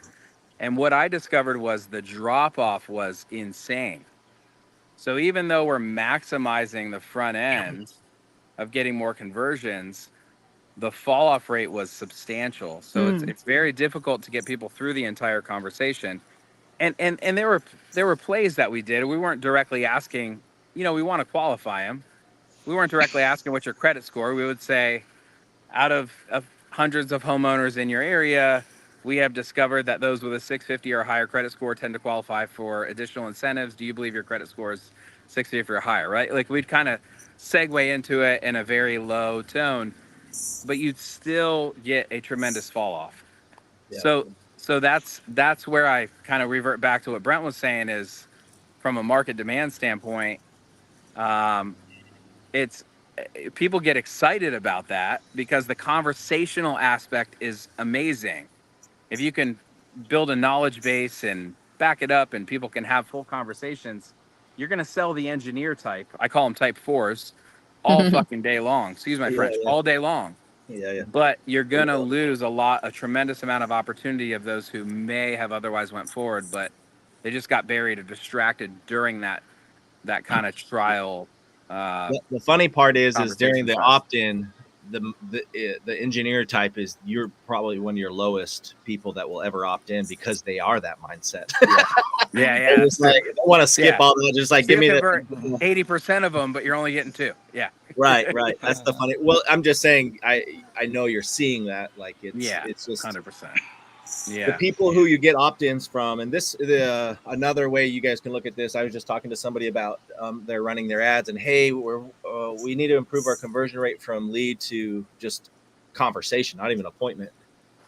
Just lead to getting into a conversation. And I was like, well, what are you doing to get your leads? And we're getting tons of them. What are you running? And they're like Meta, like Facebook lead ads. I was like, well, I'm not a huge fan. I'm not against them. You got to do it right. But if you're just running lead ads, you understand it just autofills their information, correct? Well, yeah, that's good. I was like, yeah, it's good. Except that most people, I don't know about you, but my junk email is on my Facebook profile. So all my info is wrong. I have to individually fix all of it. So I don't care if you're getting that shit goes to Phil McCracken. Yeah. It's like I'm sitting there dialing Phil, and I don't even know it's just a joke, and he's just like hacking things for fun. But even then, let's say Phil, Eric, entering it in as Phil. Let's say Eric was genuinely interested, but he was just like busy. He just got out of the truck to look at an install, or what, he just installed a roof, and they do their thing and they're doing a good job. So he's getting out. He's going to go check on something. But he just hurries and fills this out and doesn't even look that it's pre-filled out. Hit submit, and he was interested, but now it's gone. And you think you have a lead, and the more, but you're like, I need more people to dial. Then that's my issue. I need more people. And it's like, so there's this thing you have to just understand where you play the game, the psychology and the technical part. Like what happens, like go through it in the emotions and be like, oh yeah, that's true. They don't actually just like purposefully fill this out. It's just submitted. Boom. And I'm not saying don't run lead ads. I'm saying understand the animal you're working with and then act accordingly. And then you'll start getting better conversions. And Gary, I'm just relating that to texting. Right? Like if you let's say you opt in on a form, that's a better lead in my opinion most of the time on an opt-in form. But you only got those two things. So what are the questions? How can you take them on a journey that they might know it's a bot, but you're not asking things? Well, for instance, you guys have noticed on your own phones, has it spiked on your own phones where the spam stuff saying, hey, haven't seen you in a while, or how's your daughter, or all the random actual spam stuff? It's happening via text message right now. Yeah. So what does that do to the market in texting? The trust goes down. It's going to continue. That's and they're going to, and so now they're wondering if you're real when you're having a real conversation. Even if it's a great bot, it's like, I don't know if this is real, and I don't want to talk about my credit because that is a flag now to me. When before it might not have been a flag, but now this is a really good point. Yeah. Just this is another thing that nobody wants to do. Text on your iPhone. If I get a text and it's green on my iPhone, I automatically think you're a robot. I don't even care if you're real. If it's not blue, I don't believe in you. Okay. As my middle school, it used to be middle school. That's racist, Dad. I'm like, I don't think you know what racism is, bro. It's completely true. And Alex Hormozy was talking about the other day. It's not scalable, right? I mean, actually, there's a couple of softwares you can hook into your Go High Level that'll actually be able to let you use your SIM card on your phone to text from your iMessage. But if you're not like for example, I can tell you right now, and everybody that's talking about AI, all I use is AI. I was using AI before AI, right? Whenever it was Go High Level, positive and negative intent. And you're trying to set it up to do that. And I've been using that since 2020. So now, like for my water company, I only do 3 niches: water, solar, and then my wife does massage, right? And we have a bunch of massage shops, and all of it is AI. So everything on my appointment booking that everybody's talking about, all of my businesses are 100% ran by AI appointment booking. But I have the prompts taught that way. So for example, my wife is from China. She has an accent. And if you go to her shop, she will have an accent when you meet her. I have AI clone her voice. So if you call, it's going to be her, but it's her. And it sounds just like her. It even makes the same grammatical errors she does. I have it text. My prompts on there are, you are a Chinese immigrant with the grammar of a third grader. You constantly make adorable spelling mistakes. So if you text my AI and you say, hey, I'd like to make an appointment, it said, hey, how can I helping you? And it makes it so whenever you show up to our shops, it's consistent with who you're meeting and the actual person you're meeting. So like, which is unfortunate because AI only the better the AI's deception is, the better it works. If it's not deceptive, it doesn't work at all. In fact, if I figure out I'm talking to AI, I immediately stop conversation. Right? So it's like, it only works if you tricked me. If you actually tricked me, it's the only time it's actually valuable. Or that the point of the meeting was not persuasive, right? So I have it for my water company. We have people with their water softeners that need service and maintenance. So when they call in, it's okay if they understand they're talking to a robot to book a service appointment. And then after they book a service appointment, it then goes into a workflow and go high level that then from the AI calls our installer and make sure that he's going to be able to go out there and do the service appointment, and then calls and confirms the appointment once it's then confirmed. Does that have adorable prompts when it calls the installer? Hi. Not for this business, but if it was a little like 5 foot Chinese people doing, it would probably have that adorable prompt. But no, most of my installers are almost 7 feet tall. Okay, so though I am not close to that. Singing the water softener song, was that all AI? That wasn't you? Yeah, I want to know. Was that really you? It's funny, dude. Only people that don't know me thought it was AI. All my family, because I play guitar and sing and play piano and stuff, all of them thought it was me. But yeah, it was AI. And then I just lip synced to it on the video. It was so good, Herschel. I love it. It was so good. No, that's you're the best. Thank you. That's a good You're my way hero, to, Jamie. That's a good way to flip it and say AI is amazing when you use it for not the same way as everyone's trying to use it or everyone's being taught on a webinar to use it. You know what I mean? You got to just mix it up. Just like anything else. How are you actually making money? Just show me the money. My wife, she's like, I talk to my friends. They don't care about the AI. I said, baby, show them your Stripe account. That's all they care about. Show them how much money you made yesterday. That's all they want to know. Then you can tell. Then they're going to ask you, how'd you do that? AI. Now they care about AI. Don't tell them I used AI. Nobody cares about AI. You don't have any customers. What do I need AI for? So like right now, like if I show you like right now we get, leads so cheap in every category. So cheap if you use Facebook Messenger. And if you're getting it, that's my number one favorite right now is I have all AI hooked up to Facebook Messenger. Almost every account's on Facebook Messenger because it takes so much less effort. They don't have to give you their phone number. They're really connecting to your real profile. And then once you have it connected, it makes it really easy on your Meta business profile to turn them into a custom audience that you can retarget. So as soon as you get 200 leads, which for me costs $100, right at 50 cents a lead, now you can immediately make a lookalike category in whatever county. So like, and depending on like, so I've been doing a lot more local, where before it was, I'm trying to target as many states as possible to get the leads as cheap as possible. I feel like Facebook's really competing for eyeballs right now. So like, if you go and look at your reach, your cost per milestone, which is cost to get 1,000 eyeballs, drastically changes depending on what you're running. So right now I'm trying to get the most eyeballs and then the most conversions without them like cheating me out of it. So like if it doesn't matter. So Facebook if you run lead forms like we were talking about, I feel like the only issue with lead forms right now is they know how many conversions you're getting. So they purposefully stifle your conversions. If I run a website conversion, I'll get more, or a messenger conversion, I'll get more leads for cheaper. As soon as I do a lead form, I will get 1/5 the views, but the same amount of leads. And so I can tell that more people are seeing it and less people are converting. Yeah, and you'll kill it on the first 2 to 3 days, and then it'll just fall. 100%. Yeah. You have to. Well, that's what I told my wife. I was like, we go ahead and test 10. I was like, we're constantly testing. I was like, we find a winner, we boost it. Now we got to find our next winner before that one expires because it's going to go away. It's going to be done. You know what I mean? It's not going to work anymore. I'm telling you, bro, I've seen a lot of stuff. You keep doing what you're doing with the energy and just pushing yourself out there. You're going to, I think you're doing okay now. you're gonna murder it. You know, You're the man, dude. I just want to be you, bro. I wasn't sure if Gary, to that Frankie right here on the comment that's on the screen, I wasn't sure if he was talking about I can't see it. Herschel's AI on Adderall, which could be, or if he was talking about what he was explaining that AI is on Adderall. It's probably both, but still. Where do I see it? He was There's no Adderall, but if you got any. That's funny. I love it.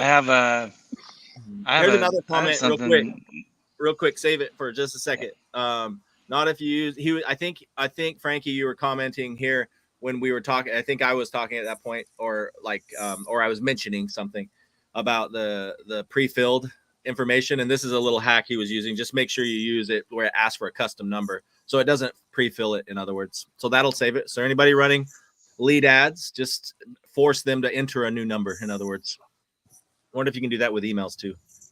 By the way, guys, the only person that runs ads on here, like actual sets these things up, I'm guessing Gary, you have, and maybe still do, and then Herschel. And Jamie, you've probably set them up, but I'm talking you've run agencies or run it enough for yourself. You probably could be an agency. But everyone else, we're just talking from experience of hiring agencies and watching the content come in. Sure. Just, that's where it's at. This isn't working. You can actually disable autofill, which is beautiful. Yeah. Good. So there's an option in there, and I highly recommend. I mean, lead ads are okay. Survey submissions when you're sending them to a site are obviously much higher quality. But the problem is now, which I'm super stoked about, and Jake has been hammering this just from me watching behind the scenes, from an ethical standpoint of the transition and the market, and hopefully licensing sooner than later. I'm a firm believer in that. That you, from a qualification standpoint, when you're running these type of lead gen campaigns, you have, it's almost like there's so much AI out there. There's so much, more importantly, there's so much bullshit in the market from a government-backed, free solar, all that type of model. You really need to focus on your niche and as local as possible, which I'd strongly recommend. Building your local audience, running Facebook Lives, creating the like and trust factor, and position yourself as the expert in your market. And that sounds, everybody says it. And there's a reason that everybody says it. It's just taking that leap. Well, Gary, what I always say is you got to be 5 Mile famous, dude. That's my thing that I always talk about. This. Yeah. I'm just joking. It's Phil McCracken that says that. But I wanted to take credit of but yeah. Eric talks about, he's actually, and I love it because he practices it, and that's why he believes in it so much. Real quick though, Jake, was that you saying you were about to say something? Oh yeah, it wasn't along AI. I had an interesting thing I've been working on. Good. Let's pivot. If you want, I think AI is overwhelming. I mean, maybe not to us, but to most people. As everybody stops in silence to hear what's about to come out of this human's mouth. Yes. Let's go, Jake. Let's go. It actually comes along the lines with what Jamie was saying earlier. That she's going back into solar. She's doubling down. She doesn't feel like she's made the impact that she's capable of yet, and she thinks she can still help a lot of people, and that solar can. And I don't know how many of you know this, but I've been looking pretty heavily into nuclear. Brant, I think you've heard me say it a few times. But in the last, I would probably say and Jamie, I know you're a domainer. I bought a lot of domain for nuclear. Ooh, baby. Hydrogen, you should buy some hydrogen. I should buy some hydrogen stuff too. I've got Hydrocon. I've got Hydro Academy. I've got some of the stuff I've done in solar, Nuclear Con, stuff like that. But a lot of people in the solar industry, along the lines with what Jamie's saying, like, we're not done yet. And because I have been studying nuclear, which to some people is like, holy hell, what are we talking about here? This is bad. But I'll tell you right now, nuclear, and everybody knows this, is not something that anyone argues, is actually the most green of all of the energy producing products we have out there. What we get left with is the byproduct of radioactivity. Who cares? No, I'm just kidding. That is the big debate. But an interesting thing to me, because this falls along the lines of solar energy marketing and what we're moving towards, what people are doing. An interesting thing to me is JD Rockefeller and those 5 people that they say that run the country with their money. It's interesting to hear the hierarchy and the level in which that occurs, and how many people that affects. But it's said at that time that nuclear came out, that those are the people, the ones that owned the utilities and the oil companies, are JD Rockefeller and those 5, right? They are the ones that own the media, and they own oil and gas. That's how they got all of their money. And because of that, they were able to have celebrities endorse events against nuclear. They even funded all of the anti-nuclear campaigns. It is said that if nuclear came out 5 years ago, when the internet was prevalent, that primarily we would be on that right now. And what the rest of the US does not understand is that we are so far behind in nuclear, it is absolutely debilitatingly crazy. Much like we are so far behind in solar. We already have countries, I can't remember who said it on here, but we already have countries that have figured out how to make it more standard and commoditized inside of an IKEA to go and get it and implement solar onto a property. So why are we at where we're at now? I I want to also say that the IRA, something that most people are not aware of, was heavily favored towards nuclear. Most of the funding that came from the IRA actually got allocated to nuclear, but everyone in our industry just saw solar. My point in all of this, these utility companies are being very, very vocal about wanting to only become transmission and distribution. They don't want to generate anymore. They don't want to worry about the process of purchasing power from other utilities, and in California's sake, bringing it over here from other states and monitoring that. What they really want to do is just transmission, distribution. They want to just be in charge of delivering the power to the homes. Generating the power and paying for it, not so much. And that's what net metering 3 is. And because of the meetings that I've been in, and because I go to some of these meetings, in fact, Eric, I was just at one by you about community solar, I think it's called, in San Diego. They just did it at Green Tech. But these VPP programs are the way that solar is going, and what that allows to have happen is we already know that at 4 o'clock in any given market, the power starts to spike up from usage. They call it a gooseneck, right? And what these utility companies are wanting to do is eliminate that spike in power draw, and they want to eliminate the damages that solar does to put power on the grid whenever it deems necessary. And so this VPP program is actually purchasing power from these batteries. There's an agreement where they will actually draw 50% of the battery out, knowing that the spike is coming, so that they don't have as much damage coming to it. And all of the utilities across the country are looking at this right now. That's why Q-Cells came out with Enfin and is collecting on VPP. That's why they are coming out with batteries. That's why every organization is starting to carry batteries and is coming out in a much larger way. It's not because it's a new product that we should sell because it's best for the homeowner. It's because it is the future of solar. And Michael O'Donnell does it really well on painting an image in our minds that the time is now to buy solar. We don't wait. Like, now is the time. And here's the reason why. Your utility's changing. Net metering agreements are changing. Rates are going up. And Michael O'Donnell does a really great job of that. I also think, in addition to that, that there is a higher level, and it's produced by the IRA or COP28. If you realize that everyone flew to Dubai and signed COP28, is an initiative for nuclear. We opened up nuclear just a month ago, I think, in Tennessee. Most people don't know this, but wind and solar right now are producing 5% of the total country's power, or I believe it's 2%. Maybe solar is only 2%. Nuclear is producing 20%, and we have limited plants. And everyone says that, the catastrophes that could happen, but if you do your research, nobody has died from a nuclear explosion in a very long time. What they died from was cleaning it up, because at that time we didn't understand radioactivity and the safety measures to clean it. Anyway, for all of the solar people out there, why am I still in solar? Because I believe solar is a necessary route. I also believe, and I am not I'm not turning my head to the fact that nuclear is likely where we're going to be.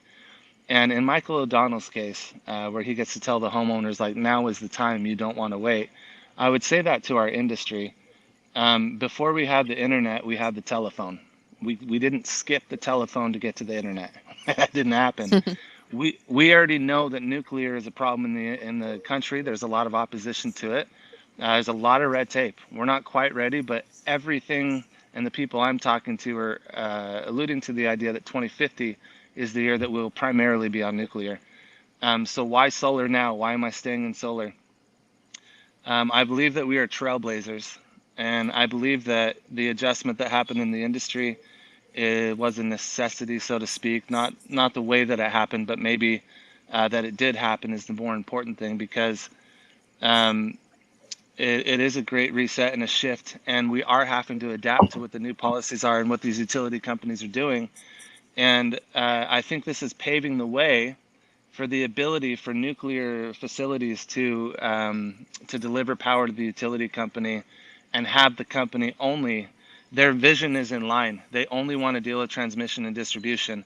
The nuclear plants are directly tied into it and just dump power into it at a massive rate, which is extremely cheap and doesn't cause carbon emissions. And everything I'm seeing from these utilities is to get ready for nuclear. And I think solar is paving that very necessary path. Anyway, that's all I wanted to chat about. That's why we're here. Our mission, just like we always knew, was to help the planet. Our mission was to help people get to a cleaner source of energy, and to get energy at a cheaper rate, and change the dilapidated way that we get it now. Our mission has been served, and we are serving it now. I think it's still highly relevant, and it's relevant for everything that's going to happen in the future. It would be silly for us to say, I'm going to stop working on the telephone when it first came out because I know the internet's coming out later. That'd be ridiculous. So we're in it right now. We are the trailblazers, and I think we are the ones that are paving America's future for energy. I truly do. So do me a favor. Will you turn around, lift up your deck, show us your basement where your Hadron Collider is? I want to see. I don't know if we're doing fusion yet. Fission for now. How do I make money off of nuclear? You tell me right now. How do I make it? It's kind of funny. I you know that nuclear can be produced at a fraction of a penny compared to what solar is. Like, I'm listening. Very, very low. And I think that I want to go to a nuclear facility, and trust me, I've been trying. They are hard to meet with. I went to some nuclear conferences. The president of Constellation was there, which is the largest nuclear organization in the world. I tried, and I'm trying to get in there. But my thought is, like, if there's net metering, and the utility companies are already putting power into the grid, and the utility companies are already purchasing power from the nuclear plant is not owned by the utility company. It's an independent business. They just have an agreement with each other. So I kind of want to go in there and be like, hey, nuclear plant, save 1% of your power, still put it into the grid through this net metering contract, net meter 1% of your power, and let me raise the sales force out to go sell that, and you keep the money instead of the utility company paying you fractions on the penny. It's almost like you have to, Jake, or else there's going to be another exactly same scenario we have now, right? Yeah. With energy distribution. Yeah. So if you're on the forefront, which it sounds like you are, I feel like that's the play, right? And I totally agree. We had a couple guys that came to our office in Virginia, and we were running pretty hard. This was a few years ago, that explained the benefits of nuclear, and we were like, what? It's crazy. And they're doing a bunch of stuff. And then some guy who he installed solar panels on the International Space Station. He was switching to nuclear. Wow. And that was it was kind of mind blowing at the time. But you would think there's two things to that. One is there's a sense of self-ownership, right? Like when somebody puts panels on their home, which now they don't have control of from a nuclear standpoint, if they were able, to generate their power from nuclear. So there's something you lose there, but there's also something you gain from the savings incentive, which is the opportunity that serves us all. Yeah. However, when that's introduced into market and there's social proof and people and and it's acceptable. And these, like you said, subsidiaries, or we'll say in individual entities start opening up to be able to offer that to consumers. You would think it was just a matter of time until they just got bought out, and it was the same role that we have now. Yeah. You know, What was bought out? as far as whoever's creating from a generation standpoint, right, and selling the power. Like you mentioned, it wasn't the utility providers themselves, or it wasn't, you know, the power companies. Like now from we'll say, even you throw in solar on a roof, right, and you're not metering, and these utility providers are now just focusing on transmission. Once nuclear is introduced, you would think it would happen much sooner than later, where they would get bought out, and then it would then turn into inflated prices and back to where in the same scenario we are. Follows right the same now. pattern. Yeah. Yeah. Sure. Yeah, and real quick, commercial time. So Jake and I planned this in advance for the nuclear. What you do is you go to crmax.app and you just donate money. And what you click on that, and it'll say you're signing up for a SaaS program. But when you do, you're actually donating to start the nuclear program. So just go to crmax.app and donate, and then we will do our best to make more of that, and you'll be part owner of our nuclear. And the 11,000 people watching are all gonna have partial ownership. Right. You know, that's awesome. Oh, go ahead, bro. Well, yeah, no, I just it's a good topic. Another break that I'm doing. I try to do our little breaks. Does anyone do art? Yeah, I did some watercolor the other day. Check this out. I made this. This is pottery, but it's my ashtray. Check that out. Nice. There's a lady that like teaches in the small town that we're in. She just teaches pottery out of her barn, literally like you can call it pottery barn, right? Like that's out of business. And look at that, just holds it. I'm an expert at making these things now. I sell them as well, and I'm just playing. I was like, that's cool. The Etsy link is through Go High Level, and my affiliate link is HTTP. Yeah. Dude, this is the first time I was so excited. I was like Cigar Talk with my new ashtray that I made from clay. So I was so excited. That was my old nickname. That's why we're all here. No, but yeah, keep going. That was our break. I don't have any new comments to pop up there. Somebody said they were here from Philippines. Shout out. We are going to give you the shout out. Hey, watching from the Philippines. Very cool. Julius. There you are. Shout out to you if you're still watching. Hi from the great United States of America, even representing by a hat today. The flag is on our hat, and we like ourselves. We like our America. But yes, okay, cool. There's our shout out. What else you guys want to talk about? We've talked. Let's do a review. What have we talked about so far? Random stuff. We've talked about AI. We've talked about email marketing. We've talked about. Don't forget, we talked about AI. Yes, AI. We talked a lot about AI. We've talked about solar, getting back into solar. Jamie led us in that one. We've talked about. Well, I haven't really left, but going. That's true. Yeah. Sorry, Jamie, to set that up wrong. Okay. Jamie has been in solar, but I'm talking about doubling down in solar. That's what doubling I should down. Yeah. Into solar. We've talked and about AI and AI, and then nuclear. Matt hasn't talked a whole lot. I have a feeling he should be talking about something BMX and not breaking his legs. That's a past life. Yeah, that's a past life. I've seen actually some of your reels lately. Those are pretty cool. Whoever you're hanging out with doing some skating and BMX stuff is pretty cool. Action sports stuff. Yeah, that's always. That's what. Okay, so here's something. Phil over here, Eric, he's like action sports guy. Matt's action sports guy. Jake used to be a pro snowboarder, or semi-pro. Pro. I say pro like and surfer or no? super Sponsored, competitive. not but paid, sponsored. highly competitive snowboarder and still good at it and all that and surfing. So it's kind of cool to see. Jamie, do you have any hidden talents? Did you know my brother? Kelly Slater. Did you know my brother, Jake? Who? Brian JP Richardson. Brian Richardson. Be Rich. Brian Richardson. He rode for Burton. No, I didn't follow the Burton boys much. I was Bjorn Lyons, Mark Frank Montoya, Sean White was just coming into the scene. He was like brand new to snowboarding. Was he before or after that?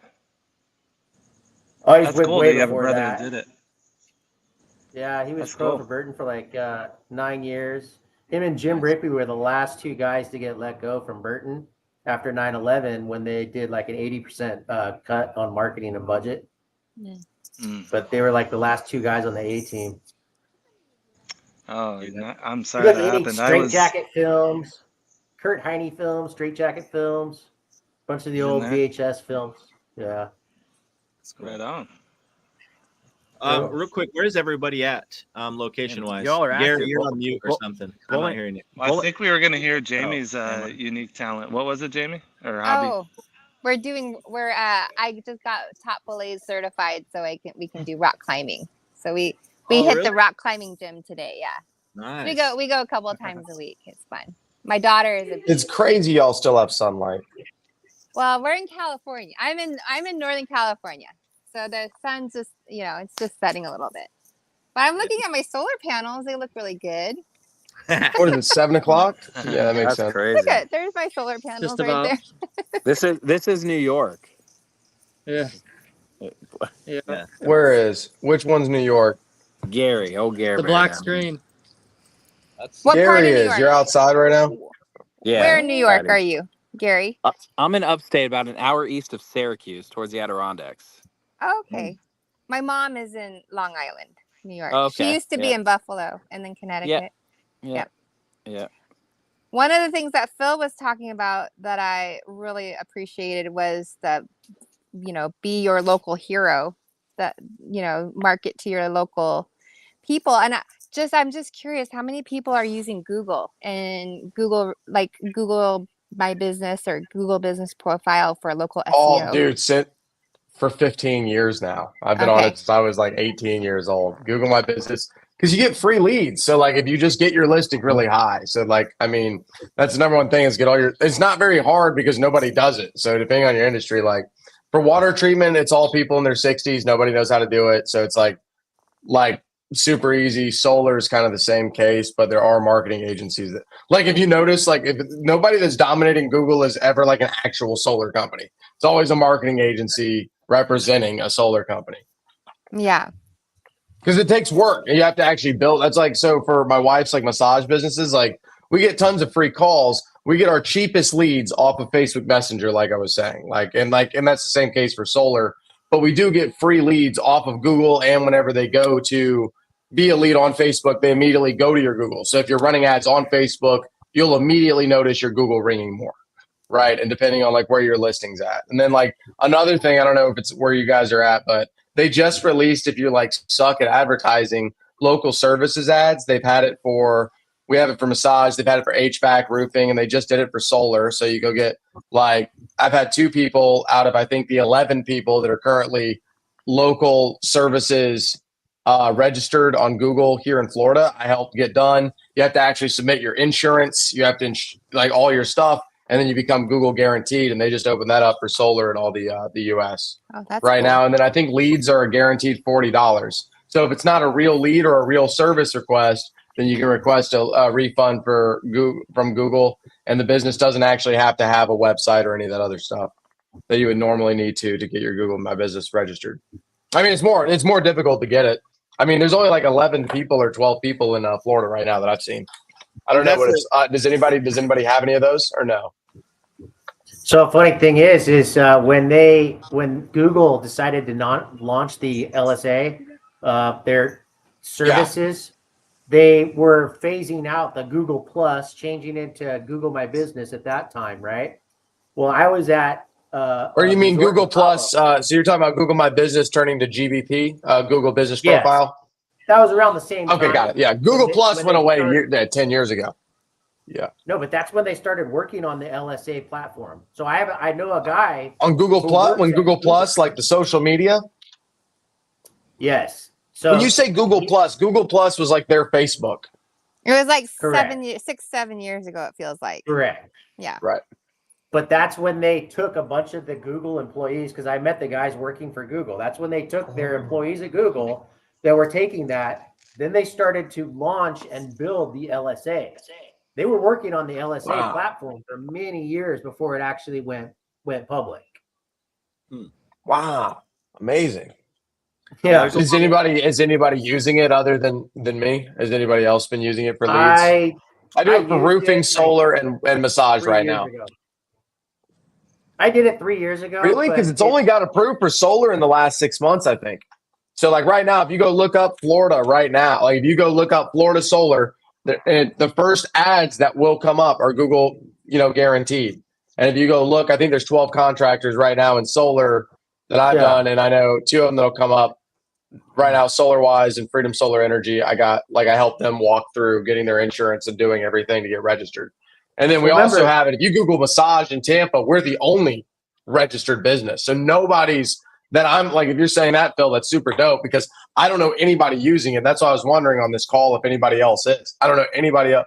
But on massage, for example, we were getting it's $20 leads off of Google Guaranteed. And if they're not real, we can get a refund, which is amazing.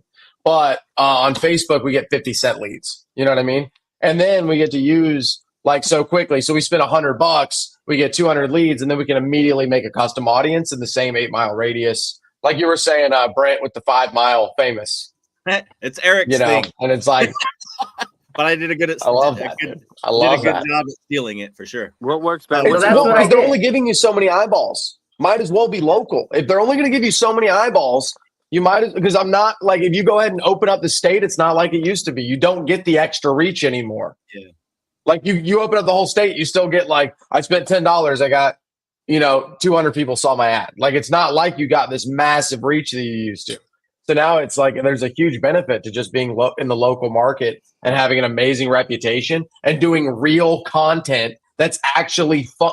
Like we were talking about the video where I'm singing about water softeners and reverse osmosis and all the other stupid stuff where it's actually funny and people like it. You know what I mean? As opposed to, hi, I sell stuff. Would you like to buy my stuff? Today we're selling my stuff for cheaper than I normally sell my stuff. Like you get if you go look at your insights, it's 2 seconds of views and they click off the video. It's done. Your average, like my average view on those is 3. What's a better acquisition cost for you? What so that's why my average what product? Solar? Well, no. From a buyer intent standpoint on Google versus your super low cheap leads on Messenger. Yeah, I'll go ahead and say so. Like on just to put it in perspective, I mean, I'm just going to give you the on solar. I don't know exactly because we got a lot of follow up. There's a lot of crap that goes into it, and I'll be honest, most of my deals come from cold calling, right? So, and I still do like ads, but I spend less of my budget on that. But I can say like my normal difference between Google and Facebook is 5 to 10x. So if you had 10, so my wife spends $20 and we make $500. That's usually how much we make on like. Would you put that money in Google or would you put it into Messenger campaigns? I love, Facebook all day, dude. I would not like, I don't even do, like, I just do what we were talking about. I only build our Google profiles. I've stopped all ad spend on Google and I know it's probably working for a lot of people in a lot of different ways or whatever. I've switched from using it for years now. I've switched all of my ad spend to Facebook. Interesting. Yeah, I only do Meta and Instagram for now. Keyword or key phrase for now. But it could change tomorrow, and I'd change tomorrow, and I would say that. Yeah, sure. Right. Real quick. But once you become 5 Mile famous, you can pull it all back. Yeah.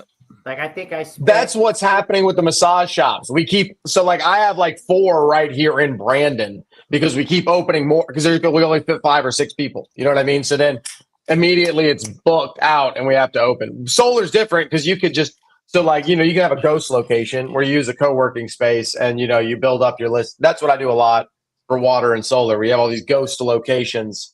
So they're all, fake, but real. You can receive mail at them, but they're not really like, some giant warehouse or whatever. and then you start taking over the little markets. Is like what I've so like in water, for example, I'm probably ranked, I don't know, in the top 3 in like probably 30 or 40 different little cities here in Central Florida. But I have like 70 listings, you know what I mean? And then like 30 or 40 of them are ranked. And then it's now, like, where are you ranking? get Are free you ranking because of your address is in the map pack, or are you ranking organically? organically. Yeah, organically in Okay. the Mac pack, not website. So yeah, Google my business profile. So in the Right. map, So it yeah. comes up. So every day I get about 10 to 20 free phone calls to my water company. And then usually about 1 to 3 of them are interested in buying a water treatment system. And then when we go to their house, we try to collect their power bill. So I went all in on we just organic. started. Yes, we did just start using a different language. It's Google language. So I went in all on organic by building local SEO pages to rank in all those 50 cities, 50 zip codes by building the content pages with a strong. That's H1. the work. Love that. So real quick, here's a point. Sick. Here's the strategy. Top level. Back it up a step. That I want to point out that's so powerful in anything you do, but for business owners, if you just focus on the thread I'm hearing is focus on the things that are seemingly hard to do that no one else wants to spend the time to do, and you'll stand out. So, and they're not actually that hard. They just, because it's a new language, you have to learn it, and no one wants to do that. But when you do it, to repeat the process. So you said you just had like 70 different things, 70 different listings. I know Eric is dominating. But what I'm trying to say is it's actually, I'm not going to ask so we don't get into it, but like I already know the answer. It's not that hard. Running ads all day long and trying to figure out the algorithms, that's hard. And you should do those things. You should have multiple channels if you have the budget and understanding. But you got to rewind that before you tell them how easy it is and to go all in on it, right? So you got to look at it like fishing. Okay. So I always use the analogy of fishing. First, you want to find what ideal fish you want. Okay. You can't just show up at the shoreline and start casting. Remember how Gary was talking about how he was showing up at the shoreline, casting everywhere, and they were all falling off, right? So first, identify what ideal fish you want. Identify what that ideal bait that fish eats. Then you put the tools like the sonar onto it to find out where that. You already know what ideal bait to use. You know what the ideal fish is. Now you go to where that ideal fish is living. Right? And now you put a professional bass fisherman on the boat, and they are going to be catching that ideal fish with the ideal bait in the ideal location. That's where you fine-tune that 5 Mile Famous, because as reels come out and as TikTok comes out, the attention span is getting much shorter. Much shorter, right? But if you, instead of running a blanket ad to all of San Diego and trying to target 3 million people, but only using a $100 budget, they're going to show you an infomercial 2 a.m., right? They're not going to promote that in the algorithms. But if you go down to that 1 Mile Famous, and let's say you're in this little town that's 1 mile by 1 mile, and there's that one famous tree or that one famous swing set or that one famous painted fire hydrant, right? And you stand in front of that and you directly talk to that ideal customer that's in that ideal zone that you're trying to hit with a very, very targeted visual behind it, you're going to stop the scroll. They're going to be going through it. They're like, oh shit, I drive by that fire hydrant every day, right? Yeah, you're using the right lure at that point, the right bait. So the fish is swimming, and it stops. It's like, that's the one I was looking for. Yeah. Let me go on that. Yeah. Makes sense. Yeah, it's fishing in the right pools using that one. I like fishing, by the way, bass fishing over here in the Florida rivers. So about 2 minutes ago, there was a tremendous lesson that I caught that probably was skipped, and I need to call it out. So I don't know how many listeners you have here, but as we're talking about social media advertising and Google and all this nerdy kind of tech talk where we're super excited about and everybody has their own plays on it, Brent stopped the call for a moment and he generalized the conversation and made it very clear, hey, this may have went above your heads, and then used an analogy. And that's the reason that, Brent, I feel like you got to send me something after this. Maybe it's a bottle of something or whatever, but keep going though. My head is getting really big. It feels good. Yeah. You got to fit back into your house tonight. There's a play where you have to generalize the things that we do to a large audience, even if it's on a niche scale. So I stumbled upon running extremely localized ads where I created a script that would run. So this script takes 1 by 1 mile radius snapshots on Google and saves the images, right? So as you're scrolling through Facebook, for example, you're going to see a picture pop up of a 1 by 1 mile radius of where you're at. And we're only serving the images to you in that 1 by 1 mile radius. So you're going to recognize the streets, you're going to recognize the Burger King, you're going to recognize all that shit. And that's great. That's going to stop the scroll. But at the top, you have to be as generic as possible. You can't talk about the tech. You can't talk about all the crazy cool stuff. You have to be extremely generic. And I feel like we get so bogged down into being excited and super in depth of what we've learned and want to just regurgitate it to everybody, when if you just step back for a moment and keep it general to where a normal audience can understand, you're going to have massive success. And this is exactly what you did, bro. You just stopped the combo. And I see that time and time again with just masters at that. And it needs to be called out when it happens, because we get so excited about and nonetheless, I mean, this is great that we're talking right about all this cool stuff, and it's definitely changing lives, and we're making a lot of money, but that's Gary's the being real serious. You need to hear how cool am I? Hold on, like on a 1 to 10. Well, I mean, probably a 9.2, I would say for Amazing. Give me love for that. Depending on what shows up in my mailbox or on my doorstep next week. I might hit a 10. Do I need a list? Do I need a list of I send the book. She said, send him a book and a T-shirt. Okay. What size? Probably a double right now. I got a lot of weight to lose here over the winter months. Yeah, that's okay. So we got. I'll look him up. Get his address. But no, it's just. Yeah, Gary. On a serious note, you're right. But yeah, to be able to stop the scroll, Eric, you're basically saying that. I know, like, it being so local that they can't help but ignore the fact that that's my neighborhood, or that relates to me somehow. This was not successful, what I'm about to say, but it reminded me of this. I was not experienced in knocking. Still am not, like, knocking doors as a lead generation effort, right? And we had our team in San Diego switch to solar. Jake helped us get it ready to sell that thing. And so he knows what I'm talking about here. But the thing you didn't know that miserably failed, but because we didn't keep doing it, I don't think. And it's probably just not scalable, but this is funny. I was thinking through that, and I was like, wouldn't it be so much easier to knock doors? And when you're sending, like, you get a lead, but they weren't wanting to talk with you, or you have all these people that have been on your list in a neighborhood because you've knocked the people who have really knocked and owned the neighborhood, like became the mayor of their neighborhood, right? I'm talking about those people.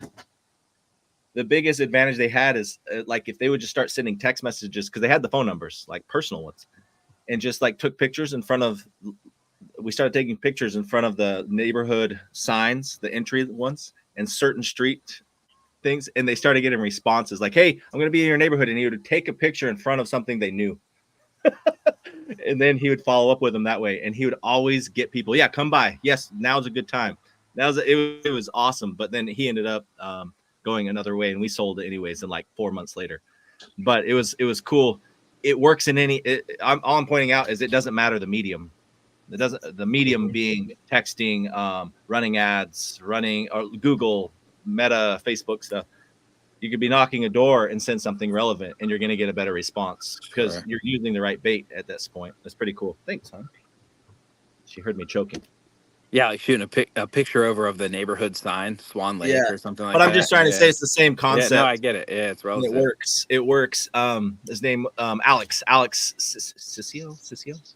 Alex was doing it. It was funny. He's like, dude, this is working. I'm just knocking, because he was focused on becoming that he heard that concept. I want to be the mayor, and he had all these people. He's like, I just need to get them to respond now. They were nice. They wanted me to come back. I just can't get them now. I'm like, just send them. Let's go around the neighborhoods. And I walked out. I just said, because I'm a marketer, so I was like, I want to see if this works. You know, for me, I'm like split test and see and do, and then but like it worked. It got just a higher response rate, and now his appointment rates went up too. The point is Amazing. don't go. If you go local, you'll win. Yeah, I'm not saying if you're knocking doors, guys, you need to go do that as much as think through things. Think through how people actually see you. and then did y'all see when I lost my dog? Huh? I found my little dog who's over here putting whatever. She was lost $100 to fly a drone around. He found like 3 raccoons, maybe 2 ducks, but no dog. She was gone for 4 days. Every time I was about to give up hope, I spent $130 on Facebook ads within 2 miles of my address. And finally, I found the dog. Somebody commented, "Hey, I saw her this morning off of Durant Road. She was gone for 4 days." And with actual Facebook ads, I found my dog from someone who had like 70 friends on Facebook. So I would have never just she would have never seen it if I would have put like none of the groups, nothing else. It was the actual Facebook ad. And because it was an ad that wasn't asking you to buy something, but instead was asking for something real, it got way more reach. It got way more sharing in the same area. Now, if I ran a solar ad that said, "Hi, did you know that you can get, solar with and for no money down at whatever?" Like it will get, I will spend, it'll probably get $125 to show it to like 100 people. You know what I mean? In a 2-mile radius, because nobody wants to see that. But if instead you made it like my friend does, home shows, right, with his daughters and all of his family. And if instead it was some sort of like prank or funny thing, and then there's solar panels in the background, those are the ads that I'm seeing actually get cheap leads that are like really leads that are interested in stuff, because people go in and then they comment and they like it and then it spreads and it goes good. The issue is that bad ads, if you spend enough money, if the conversions are right, doesn't matter. You know what I mean? Yeah. So but I like getting cheaper leads. So I'm always into trying to get lower cost on it. And if you look at it right now, it's like how good the actual video you're showing. Nobody wants to see you sell stuff. Yeah, they want to see who you are and your family. Speaking from an agency point of view, it's impossible. Well, it's not impossible, but it's harder. But we're not. Let's speak from a local. All of us are business owners. Like that's what you just start doing. That kind of stuff is all I'm saying. Like if you have a local business, especially, it doesn't have to even be local. Just a business, you can be more targeted, and you have your as to Eric putting it. I like the fishing analogy, but just get the right bait, it's fishing the right pool. Know what you're fishing for, and it's going to go a lot further for your local business, whether you're a plumber or HVAC or solar or whatever. It's just so much easier, and it's frankly it's easier to digest. You know what I mean? Like, and not try to do everything. You're just like, okay, well, I know we're looking for these types of homeowners, and ideally they have this type of roof, and it's this old, and they're in these neighborhoods. So yeah, maybe we can just hurry and do a selfie video real quick, or somebody on our team do something that is more local and just do something. And that right there, even if you kind of screw up, that's not even fancy. It's going to be better than having an agency run your generic ads and hope for the best. So just hopefully, anyways, I just wish people would try more and fail small things. Yeah. And then just be like, this wasn't hard. This was a pretty easy thing to do. I just wish that was the case, but I know it's not. Well, this is an easy enough thing to do, and I'm not a user of Nextdoor. Like, I don't care for the platform Nextdoor. Because I feel like there's a lot of people that complain on Nextdoor, kind of like Yelp.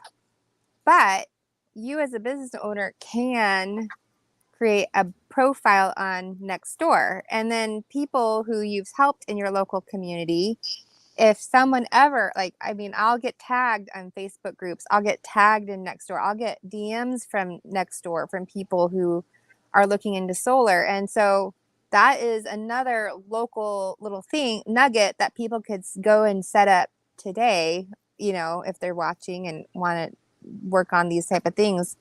Go and put it up there. You can run ads on Nextdoor if you want to, but if you just put it out there, at least do something with it.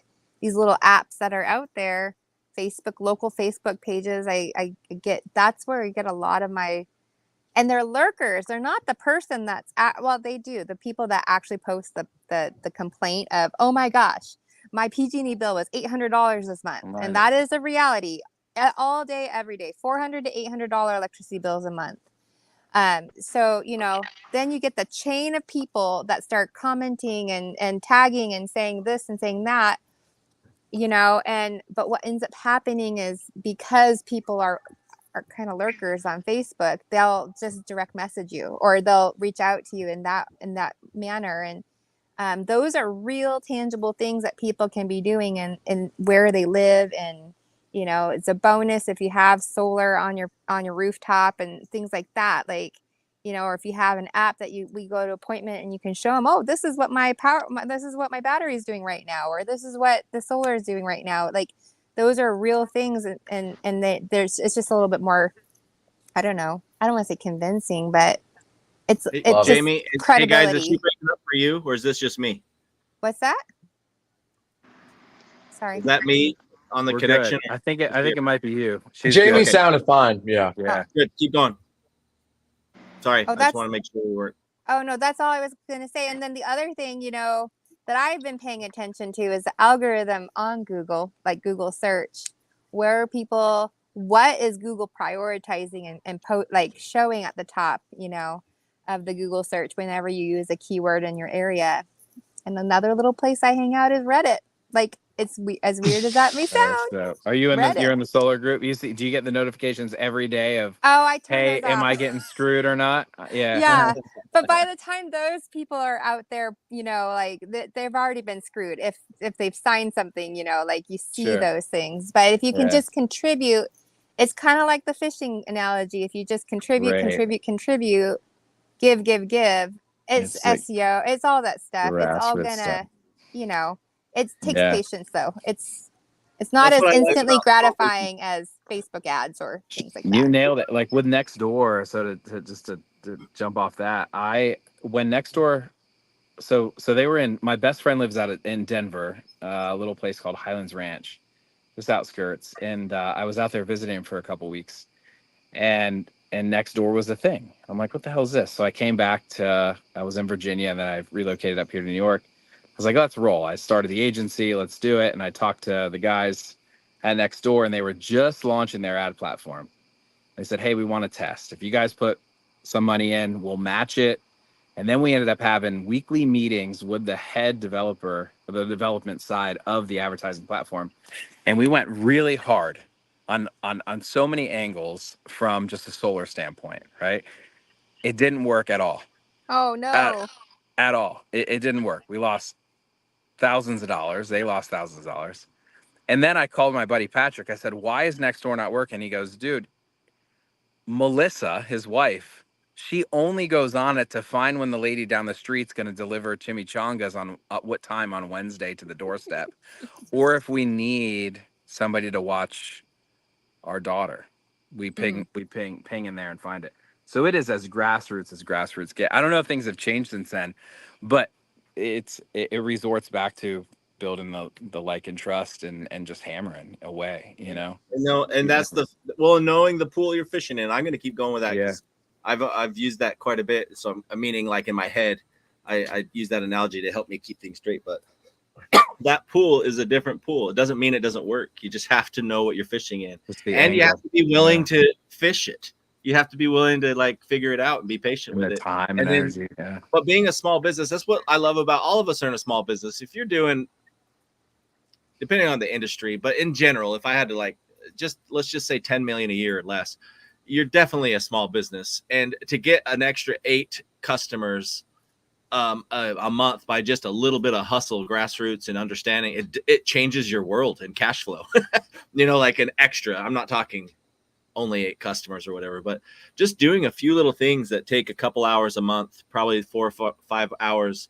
At first, it might be you doing it as the business owner because you have 2 other people, but eventually you just scale a little bit more. And I just love that concept of, like, okay, cool. Let's take it slow. Let's know what we're doing. Let's get in the mind of the customer that we're actually fishing in, and let's get it done. So I don't know why I'm so addicted to that game, but I love it. So, well, Well, cool. This has been a good chat, guys. We've been going for 2 hours and 25 minutes, and I appreciate you guys being here. We should probably start wrapping it up. So, what is there? When I say wrap it up, it doesn't mean it's going to end in the next 5 minutes. I just mean, is there anything else you guys wanted to bring up or talk about? Topics? I'm good. No, I just appreciate it. And this is the first time I've actually got to see Jake kind of somewhat face to face from a very long distance away. Man, I just appreciate everything you do for the industry. You are absolutely a trailblazer. And there's a lot of people behind the scenes that talk incredible about you. So, and I wanted. Thank you, Gary. Yeah. Yes, and thanks for being here, Jake. Let's take the opportunity to part of this that I haven't done a good job at the previous ones because I'm so not formal. I think anyone here live that we get to know each other, definitely take the extra effort afterwards, DM, do whatever, but try to stay in touch. I would love to know that we have more connections and more opportunities just because we took time to sit here and chat and get to know each other. Eric and I have never done DM you. You'll never know if it's AI. You'll never know. You'll never know. You'll never figure it out. And it doesn't mean you'll do business together. It just means that you guys all are very intelligent with this. It's a new relationship, and relationships matter. Relationships are what build everything. Ultimately, not marketing, not sales. And those are things we use to build relationships, right? So here we are. Keep it going. And do good things together. Eric, we've never done business together, but dude, I super respect the way that you go about it and you build a real business. Eric went into solar, guys, and just said, "No, I'm backing out because I know how to dominate where I'm at." Is Eric Phil McCracken? Yeah. Eric's Phil McCracken. I'm just trying to say, there's really smart people in the. I thought his name was Phil. I didn't. No. What's your last name, Herschel. Eric? I get it now. Yeah, it's like Mike Oxlong or something. You know? Yes. Oh boy. Yes. He'll never put his real name at. You'll see. You only get his real name right when he joins, and then after that, sometimes he'll change it mid meeting too. But yeah, the point is there's really smart people, but really genuine people that show up to these types of things. But you would think it was almost the opposite. But once you get to know each other, it's fun. So I'm glad everyone got to hang out with Jake. Jake, thanks for being here. Matt and Eric, the OGs, are here. Herschel, this is the second time you've been here live like this, so thank you. Jamie, first time, right? Yeah. I know you've listened and commented. I've seen you, but thanks for being here. And Gary, that's a powerful showing. Though we got 3 of 7 right now in San Diego. Yeah, that's pretty strong. About. In California, who's all in San Diego? I know Jake is. Matt and Phil. Me and Matt. I'm in New York, but I'll identify as San Diego. I've lived in San Diego area, so I'm representing NorCal. So yeah, there we go. Yeah, I appreciate Florida over here. Is anybody in Florida? No, just me. Of course, just me and you. What are you talking about? Wait, are you in Central or Eastern? I'm Central time. But He's way up north. You're Panhandle, right? Yeah, I'm Panhandle, like north of Panama City, straight north, pretty much straight north of Panama City. You're like near Niceville or no? Dude, I live I live right here where you park your car on the grass. You just we're just out here in the middle of country. There's bugs landing on me at all times. Are you a Gators fan or a Knowles fan? Is filmed. What? Are you a Gators fan or a Knowles fan? Knowles. If I'm going to be a fan of one, but I actually was born here, down the road, 20 minutes away. I was born here. My mom's from here. My dad lives down the road, but my mom, and when they got a divorce, I was like 2, and my mom moved to Utah. So I grew up raised in Utah from Utah. And then we moved back here 3 years ago when we sold our solar company. So moved back here and just been loving it since. So we have 2 teenage boys. I'm gonna send you a video of Brent wrecking that cyber truck over in Utah. That's a lie. I didn't wreck no truck. No. Yeah, he did. This video will definitely convince you that it was him that did it. Anyways, I've got to meet all of you here. I've met Gary and Eric. are the only people I haven't met in person. It feels like I've met Eric in person, so that's why I just hesitated. I was like, how would we not? But it's soon to be. So make sure you guys meet up, especially you San Diegans. That'll be cool. Anyways, I appreciate you guys. Thanks for being here. It's a good. Thanks, Brent. Again, everybody. Thanks again, Jake. Thanks, Jake. Everybody, thanks you all the time. Thank you again. All right, see you guys. Have a good night. Bye.